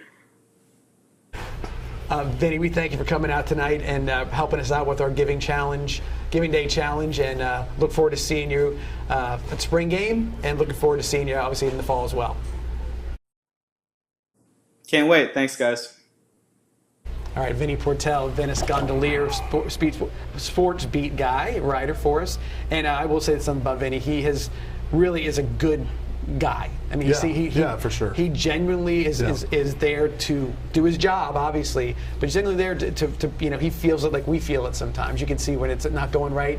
I've seen him at halftime like, what's going on? Like that kind of thing. Not like a reporter, but like a guy who's part of what's going on. And I think he's extremely professional and kind of unbiased. The way he writes, and that's kind of why I said it, because I've read articles where he's telling it like it is. Yeah. And if you didn't know him, you'd be like, why is that guy talking that way about me or whatever? And especially like you said, we have a lot of positive interaction with the media because obviously we've done well over the years. But I can only imagine when you're walking into a team that's not having the same success, and he's coming to do a story like, "What are you doing here? Why are you not hanging out with Coach Peacock?" That kind of thing. I mean, when he's talked about us when we've lost, he's been right on the number. Yeah, you can't really argue about it. That's what it is. So, all right, Coach, it's 8:46. Hopefully we get some people to donate, and we will. Thank you. We will still goes on all the way to noon tomorrow. To noon tomorrow. Anybody watching, let friends and family know. Exactly. And anybody you can think of, call your buddy.